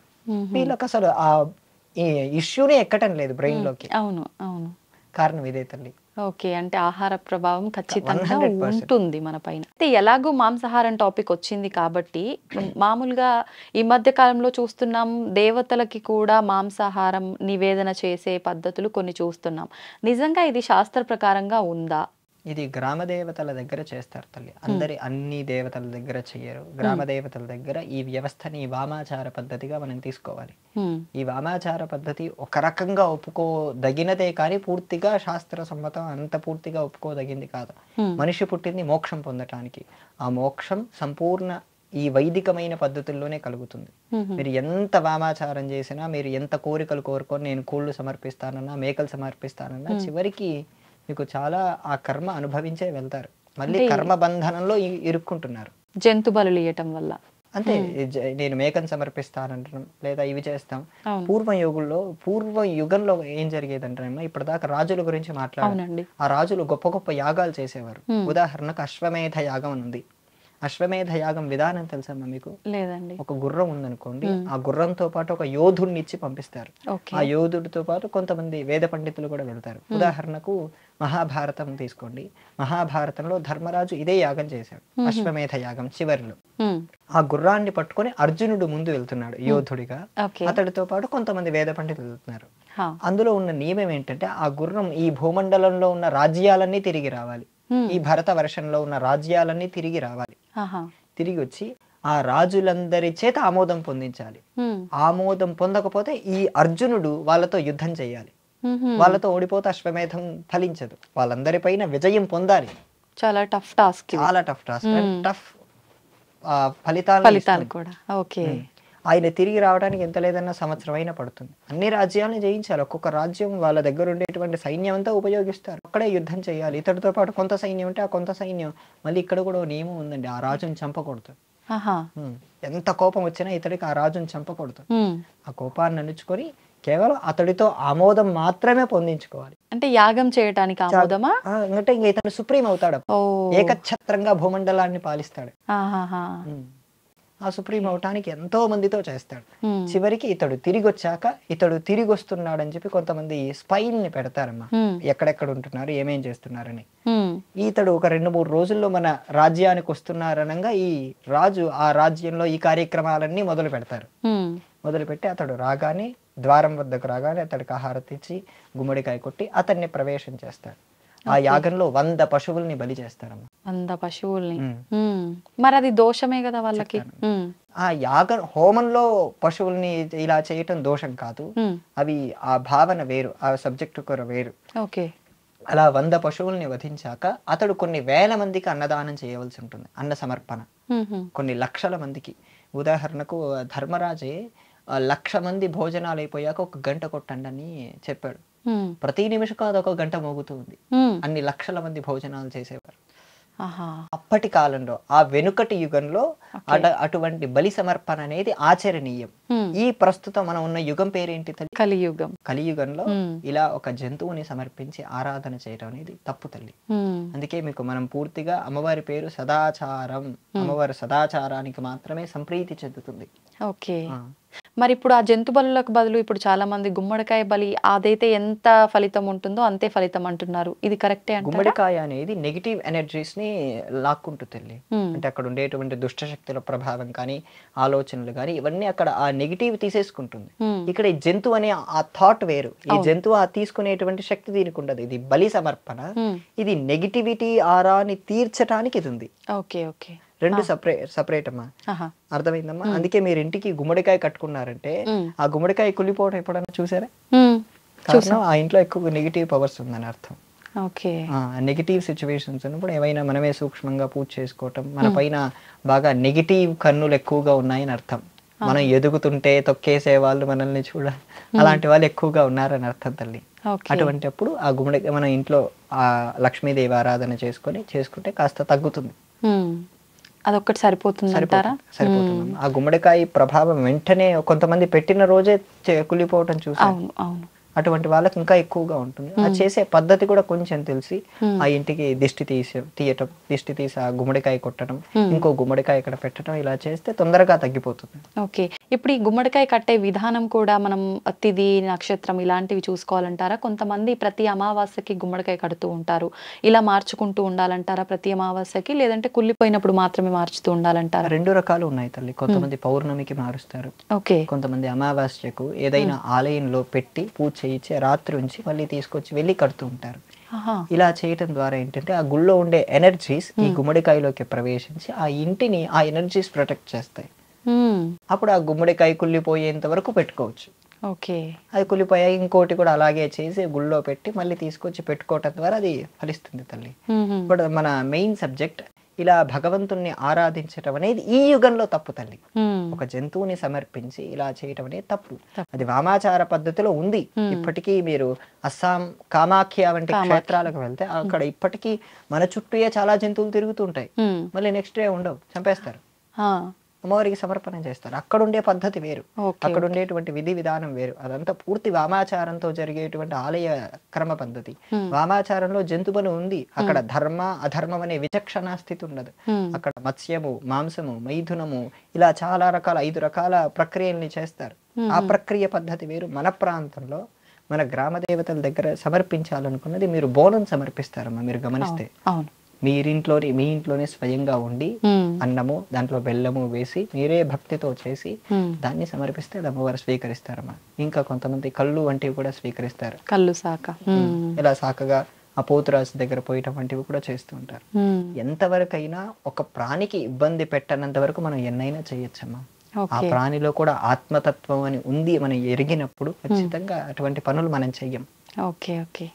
అయితే ఇప్పుడు భగవంతుడికి చాలా మంది మొక్కులు మొక్కుకుంటూ ఉంటారు. కొంతమంది ఆ మొక్కులు మర్చిపోతుంటారు, కొంతమంది గుర్తున్న మొక్కులు చెల్లించరు. ఇటువంటి క్రమంలో దోషం ఏమైనా కలిగే అవకాశం ఉంటుందంటారా? వాక్కుకు మనస్సుకు 2 శక్తులు ఉంటాయమ్మా. మన వాక్కు మన మనస్సు విశ్వంలో ఉండే శక్తులకు ఇంటర్లింక్ అయి ఉంటాయి. మీరు పుట్టినప్పటి దగ్గర నుంచి ఏ పూజలు చేయనక్కర్లేదు, ఏమీ చేయనక్కర్లేదు. మీరు కేవలం సత్యమే మాట్లాడుతూ డిప్లొమాటిక్ గా సమయస్ఫూర్తిగా సత్యమే మాట్లాడుతూ అబద్ధం చెప్పవనట్లేదు. సమయస్ఫూర్తి అంటే సత్యమే మాట్లాడుతూ ఉంటే మీరు మాట్లాడేటువంటి అక్కడ తప్పు అది అయినప్పటికీ అది సత్యమే అవుతుందమ్మా. అది సత్యం మన వాక్కుకు విశ్వంలో ఉండే శక్తులు సహకరించి అది సత్యం చేస్తాయి.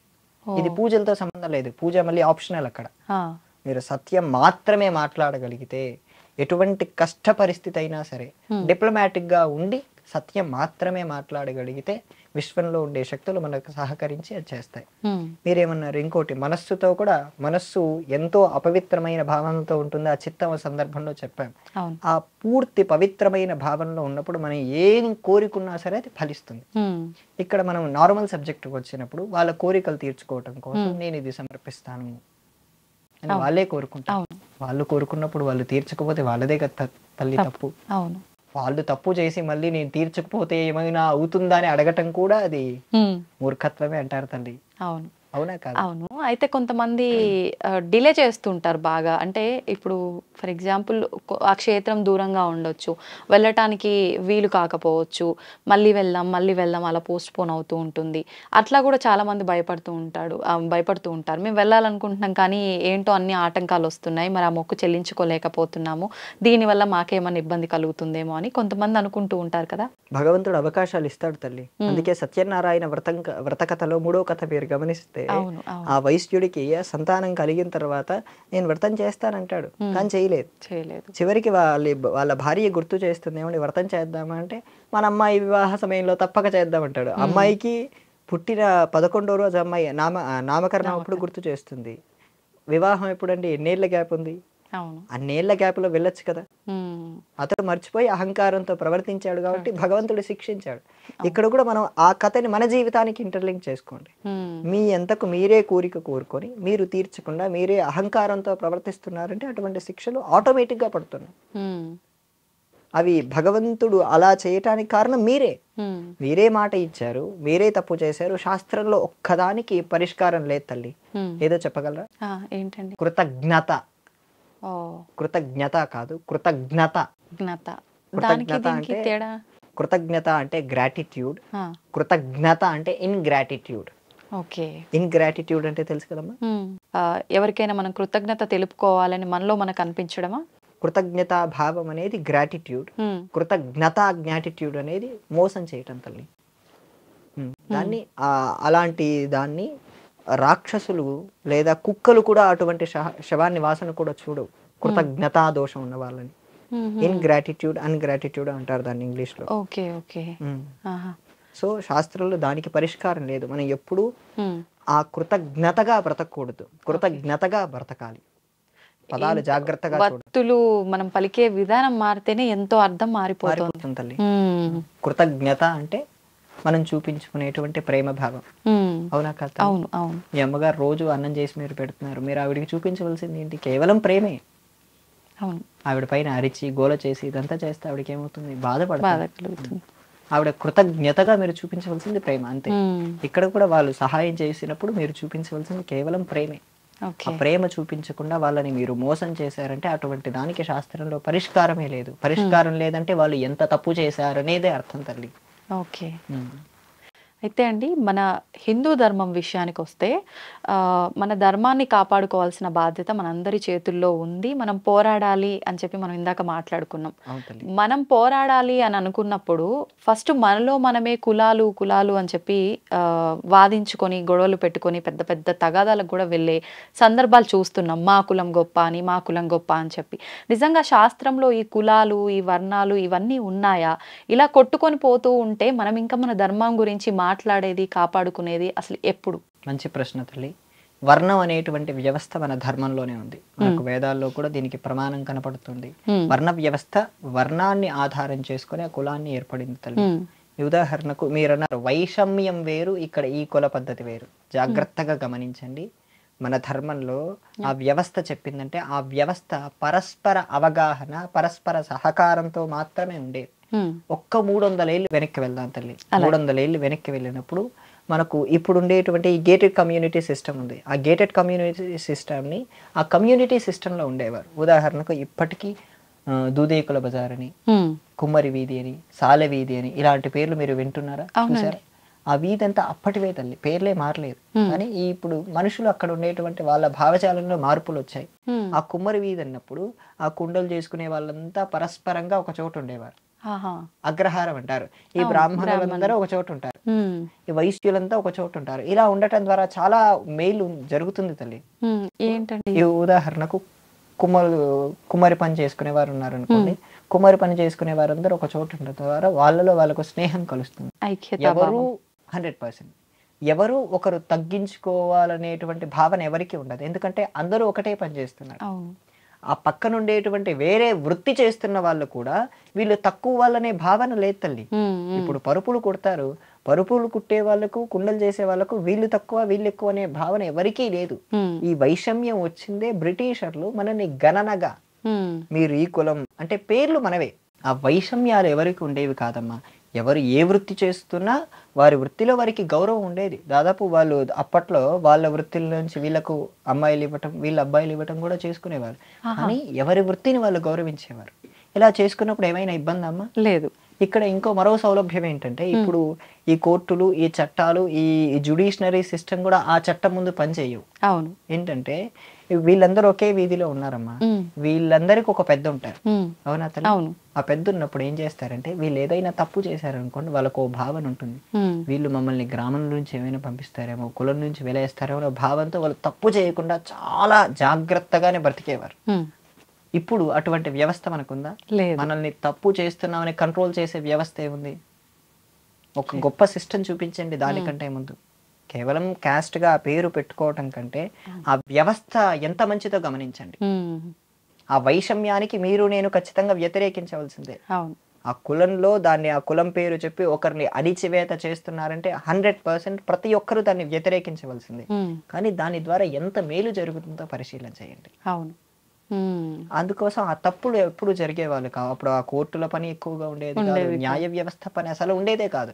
అంతా ఆ కుల పెద్దే చూసుకునేవారు. ఎందుకంటే ఆ వ్యవస్థ అంత పెద్దగా ఉండేది. ఇలా ఉన్నప్పుడు ఆ ఒకసారి భారతదేశం పైన ఈ మొఘలులు దండెత్తినప్పుడు లేదా బ్రిటిషర్లు దండెత్తినప్పుడు కేవలం క్షత్రియులు మాత్రమే యుద్ధం చేయలేదమ్మా. ప్రతి ఒక్కరూ వచ్చారు. ప్రతి కులం కలిసి భారతదేశానికి స్వాతంత్రం రావటానికి పోరాడారు. మొట్టమొదటగా ఈ దేశానికి ఈ మొఘళ్ళు వచ్చేటప్పుడు దాహీర్ సేన్ అనేటువంటి రాజు, బ్రాహ్మణుడు రాజుగా ఉండి తను కాపాడాడు దేశాన్ని. ఇలా ప్రతి కులం నుంచి వారందరికి వారి శక్తి కొలదిగా వారు పోరాటం చేశారు. వారు పోరాటం చేస్తే మనకి ఇంత స్వాతంత్రం సిద్ధించింది తల్లి.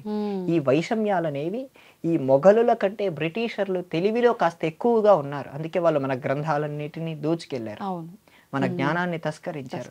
వాళ్ళ ఆలోచనలో మనల్ని విభజించి, అందుకే వాళ్ళ రూలే డివైడ్ అండ్ రూల్. ఆ డివైడ్ అండ్ రూల్ అని ఉన్నప్పుడు ఆ రూల్ వాళ్ళు అలా చేయడానికి ఇక్కడ మనల్ని ఈ వైషమ్యాలు సృష్టించి వెళ్ళారు. మనం వైషమ్యం లేకుండా మన పద్ధతిని సక్రమంగా మనం చేసే పని మనం చేసుకోగలిగి తప్పకుండా మనం ధర్మరక్షణలో పాటు పడతాం తల్లి. ఈ భేదం ఫస్ట్ మనలో పోవాలి.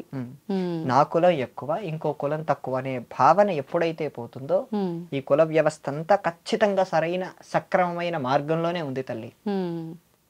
అయితే ఇప్పుడు కరెక్ట్గా మనం అనుకున్న పద్ధతిలో వెళ్ళాలి అన్నా, ఇలాంటి వివక్షలు లేకుండా ఉండాలి అన్నా, మన ధర్మం గురించి మనం కరెక్ట్గా తెలుసుకోవాలన్నా కూడా మనం అంటే ఇంట్లో చిన్న పిల్లలప్పటి నుంచే ఈ విధానం అనేది అలవాటు చేయాలంటారా? చేయాలండి. దీనికి విద్యా వ్యవస్థ కూడా సహకారం అందించాలి. ఎంతవరకు ఇప్పుడు మీరు ఇక్కడ ఉన్నారు, ఇంట్లో ఉండేటువంటి వాళ్ళకి ఎప్పుడు మీరు బోధన చేస్తూ ఉండలేరు కదా. అవును. అందుకే మన విద్యా వ్యవస్థ కూడా సరిగ్గా ఉన్నప్పుడు ఇటువంటివన్నీ సమానత్వం ఏంటి అనే క్లారిటీ ఇవ్వాలి. కమ్యూనిస్టులాగా సమానత్వం అంటే ఒక రకంగా బోధించకూడదు. మన సమానత్వం ఏంటి, మన పద్ధతి ఏంటి, మన విధానం ఏంటి, మన సంస్కారం ఏంటి, ఇటువంటివన్నీ మనం బోధించినప్పుడు వాళ్ళకి ఎక్కుతాయి. అప్పుడు ఈ వ్యవస్థ మంచిదే, ఆ వ్యవస్థలో వచ్చిన వైషమ్యాలు మంచివి కావు. అవును.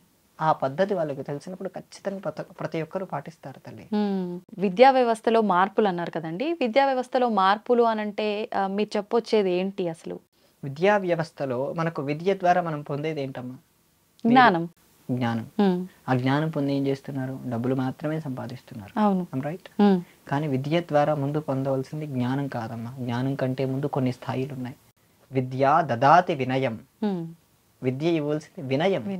వినయాద్యాతి సాంప్రతం, క్యారెక్టర్. ఆ వినయం ద్వారా మీకు క్యారెక్టర్ వస్తుంది, తర్వాత మీకు డబ్బులు అనేటువంటి మొదలవుతాయమ్మా. క్యారెక్టర్ లేకుండా, వినయం లేకుండా మీకు ఈ జ్ఞానం ద్వారా ఈ సంపద ఎలా వస్తుంది? ఆ జ్ఞానం అని కూడా అనలేదు, కేవలం నాలెడ్జ్. జ్ఞానం వేరు, నాలెడ్జ్ వేరు. జ్ఞానం అనేది పూర్తి వేరే స్థాయి. ఆ నాలెడ్జ్ అనేది భౌతికంగా మీరు యూట్యూబ్ లోను గూగుల్లో చూసినా సరే ఆ నాలెడ్జ్ పొందవచ్చు. కానీ మీరు వినయం నేర్చుకోవాలన్నా, క్యారెక్టర్ పొందాలన్నా అవన్నీ ప్రారంభ స్థితిలో నుంచే ఉండాలమ్మా. ఆ స్థితి ఇప్పుడు మనకు వ్యవస్థ నేర్పించడం లేదు. 1947 స్వాతంత్రం నుంచి 1977 వరకు మన భారతదేశ విద్యాశాఖ మంత్రులందరూ భారతదేశంలో ఉండే చరిత్రని భ్రష్టు పట్టించారమ్మా. భ్రష్టు పట్టించినప్పుడు మీకు మీ దేశం పైన, మీ ధర్మం పైన గౌరవం లేకుండా చేశారు. మీకు ఇప్పుడు భారతదేశం గురించి ఒక్క నిమిషం చెప్పండి అంటే ఏం చెప్తారు మీరు? చెప్పండి అంటే చెప్పలేరు. అంతే. ఒక 30 సెకండ్లు చెప్పండి అంటే భారతదేశం గొప్పది, నా మాతృభూమి, ఇక్కడ ఉండే ప్రజలందరూ సహోదరులని ప్లేయర్ లో చెప్పగలరు. కానీ వ్యక్తిగతంగా భారతదేశమైన ఆత్మ ఏంటి, ఈ భారతదేశం ఇంతలా నిలబడడానికి కారణం ఏంటి, దీనికి శక్తి ఏంటంటే చెప్పడానికి వాళ్ళకి ఆలోచన, థాట్స్ ఇవ్వటం ఉండదు. అవును. ఏదైనా ఫార్మాలిటీకే. ఇప్పుడు మీరు అన్నట్టుగా స్లోకాలు, స్లోగన్స్ ఏదైతే చెప్తున్నామో అది ఫార్మాలిటీకి కాసేపు స్కూల్లో చెప్పాలంటారు కాబట్టి చెప్తాం అంతే. అంతే తప్ప పాటించటం తక్కువ అయిపోయింది. అవును. ఆ సహోదరులు, నా భారతీయులందరూ నా సహోదరులు ఉన్నప్పుడు ఇప్పుడు ఇక్కడ వైషమ్యాలు ఎందుకు ఉంటాయి? అందుకే మనకు గురుకుల వ్యవస్థ అని ఉండేదమ్మా, మీరు గమనించారు. ఇప్పటికీ నేను అటువంటి వ్యవస్థలోనే చదువుకున్నాను వేదం. అటువంటి వ్యవస్థలో ఉన్నప్పుడు ఏంటంటే మాకు మొట్టమొదటిగా వినయాన్ని నేర్పిస్తారు. వినయాన్ని నేర్పించాక వినయంతో పాటు సంస్కారం వస్తుందమ్మా. పెద్దవాళ్ళతో ఎలా మాట్లాడాలి, మనకంటే తక్కువ వయసున్న వారితో ఎలా మాట్లాడాలి, ప్రత్యేకించి మాకు స్త్రీలతో మాట్లాడే విధానం బాగా నేర్పించేవారు. అందుకే నేను ఇంతసేపు మాట్లాడే మాటలు మీరు నన్ను గమనిస్తే నేను తల్లి అనే పదం దాటి ఎక్కడ మీరు రాలేదు. అవునండి. మాకు ముందు ఆ సంస్కారం బాగా నేర్పిస్తారమ్మా. ఆ సంస్కారం మనకి ఇక్కడ రాగలిగితే ఈ పాఠశాలలో ఇప్పుడు మనకు కావాల్సింది విద్య, వినయం, సంస్కారం, క్యారెక్టర్. ఈ 4 మనం పొందగలిగితే వాళ్ళు నేర్పించే నాలెడ్జ్ నేర్పించకపోయినా మనకు అవసరం లేదమ్మా. ఎందుకంటే ఇప్పుడు అందరూ మీరు బీటెక్ చదవకపోయినా సరే మేము జాబులు ఇప్పిస్తామనే వాళ్ళు వస్తున్నారు కదా. చదివినా కూడా చదువుకు తగ్గ ఉద్యోగాలు లేకుండా ఎవరికి వారు నచ్చింది చేసుకునే పరిస్థితులు ఎక్కువగా చూస్తున్నాం. మీరు ఎంసీఏ చదివినా ఉద్యోగం వచ్చే పరిస్థితి లేదు, ఎంఎస్ చేసినా ఉద్యోగం చేసే పరిస్థితి లేదు. అంత రెసిషన్, ఇన్ఫ్లేషన్ విపరీత తారాస్థాయిలో ఉంది. ఆ తారాస్థాయిలో ఉన్నప్పుడు మనల్ని కాపాడేది క్యారెక్టర్. అవునా కాదా? ఆ క్యారెక్టర్ ఉన్నప్పుడు, ఆ సంస్కారం ఉన్నప్పుడు మనం ఎలా పని చేయాలని చెప్పి మనకు భారతీయమైన సంస్కారం నేర్పిస్తుంది తల్లి. లేదంటే అటువంటి ఇన్ఫ్లేషన్ అనేటువంటి మోడ్ ఎక్కువగా ఉంది. ఈ విద్యా వ్యవస్థ ఏం చేస్తుంది, వాళ్ళకి ఏ జ్ఞానం అందించటం లేదు. ఆ సందర్భంలో వై జంక్షన్ ఉంటుంది తల్లి. వై జంక్షన్ అంటే తెలుసు కదా. ఇంకా వాళ్ళ అక్కడ ఇన్ఫ్లేషన్ ఆల్రెడీ ఉంది, వాళ్ళంతా చదువుకున్నారు, ఇక చదువుకానికి డబ్బులు కట్టాలి, ఉద్యోగం రావట్లేదు. ఇప్పటిదాకా అబ్దుల్ కలాం స్టోరీ చెప్పారు. ఆయన జాగ్రత్తగా వెళ్తే దేశానికి రాష్ట్రపతి అవ్వచ్చు, ఆయన జాగ్రత్తగా వెళ్ళకపోతే దేశాన్ని దోచుకునే దొంగల అవ్వచ్చు. అక్కడ ఆ వై జంక్షన్ లో వీళ్ళు ఏ దారి తీసుకోవాలో తెలియని పరిస్థితుల్లో వాళ్ళు ఉంచారు తల్లి. ఇక్కడ ధార్మికమైనటువంటి మార్గంలో ఉండే వరకు ఒక లక్షణం ఉంటుంది.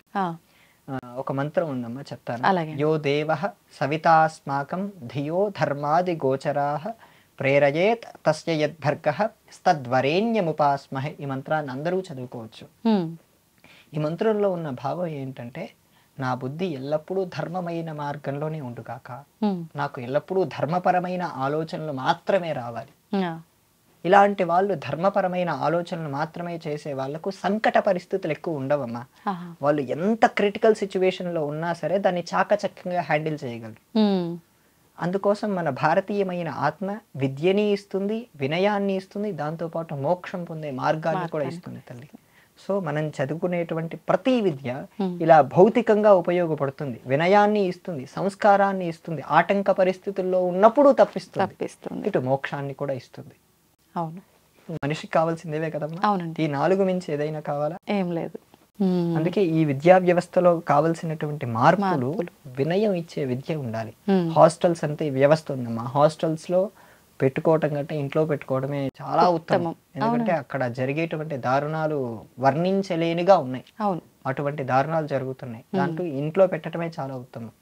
అందుకోసం గురుకుల పద్ధతిని కాస్త అడాప్ట్ చేసుకుని ఇప్పుడు ఉండేటువంటి విద్యా వ్యవస్థ వాళ్ళ దాంట్లో మార్గాలు, వాళ్ళు చెప్పేటువంటి సబ్జెక్టులన్నీ మార్పు చేసుకుంటూ, మార్పు అంటే ఉదాహరణకు ఓ సబ్జెక్ట్ ఉందమ్మా, ఆర్య ద్రావిడ సిద్ధాంతం అంటారు, విన్నారా?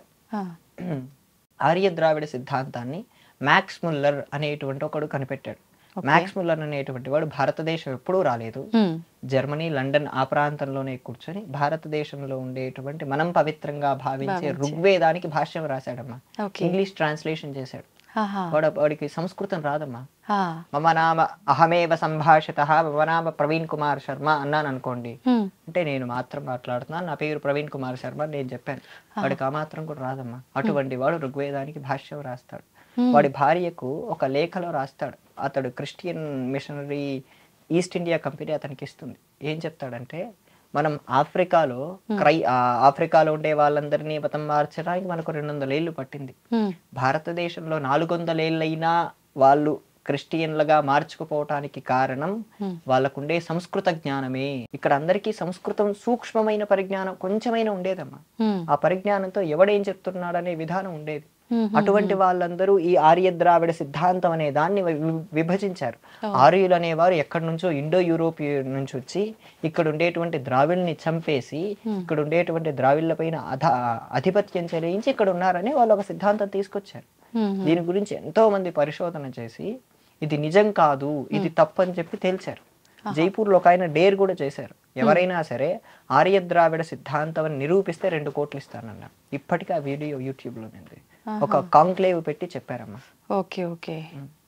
సో అటువంటివన్నీ ఇంకా పాఠ్యాంశాల్లో బోధించబడుతున్నాయి. అది సత్యం కాదు, తప్పు అని చెప్పినప్పటికీ బోధించబడుతున్నాయి అంటే వాళ్ళని ఎంత రాంగ్ ట్రాక్ లో తీసుకెళ్తున్నారో గమనించండి. అవును, తల్లి ఇటువంటి మార్పులని మనం తీసుకొచ్చి మన విద్యా విధానాన్ని వాళ్ళు కాస్త మోడ్రన్ గా చేయమనండి. ఎందుకంటే ప్రతిదీ పాతకాల పద్ధతిగా తీసుకొస్తే ఇప్పుడు వాళ్ళు అంతా అడాప్ట్ చేసుకోవడం కష్టమే.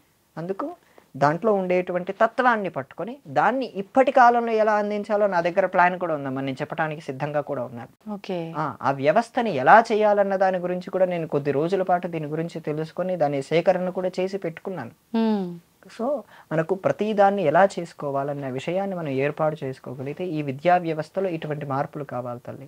అవునండి. ఆ మార్పులు వచ్చినప్పుడు వాడికి ఆత్మహత్య చేసుకోవాలనే ఫీలింగ్ కలగకూడదు.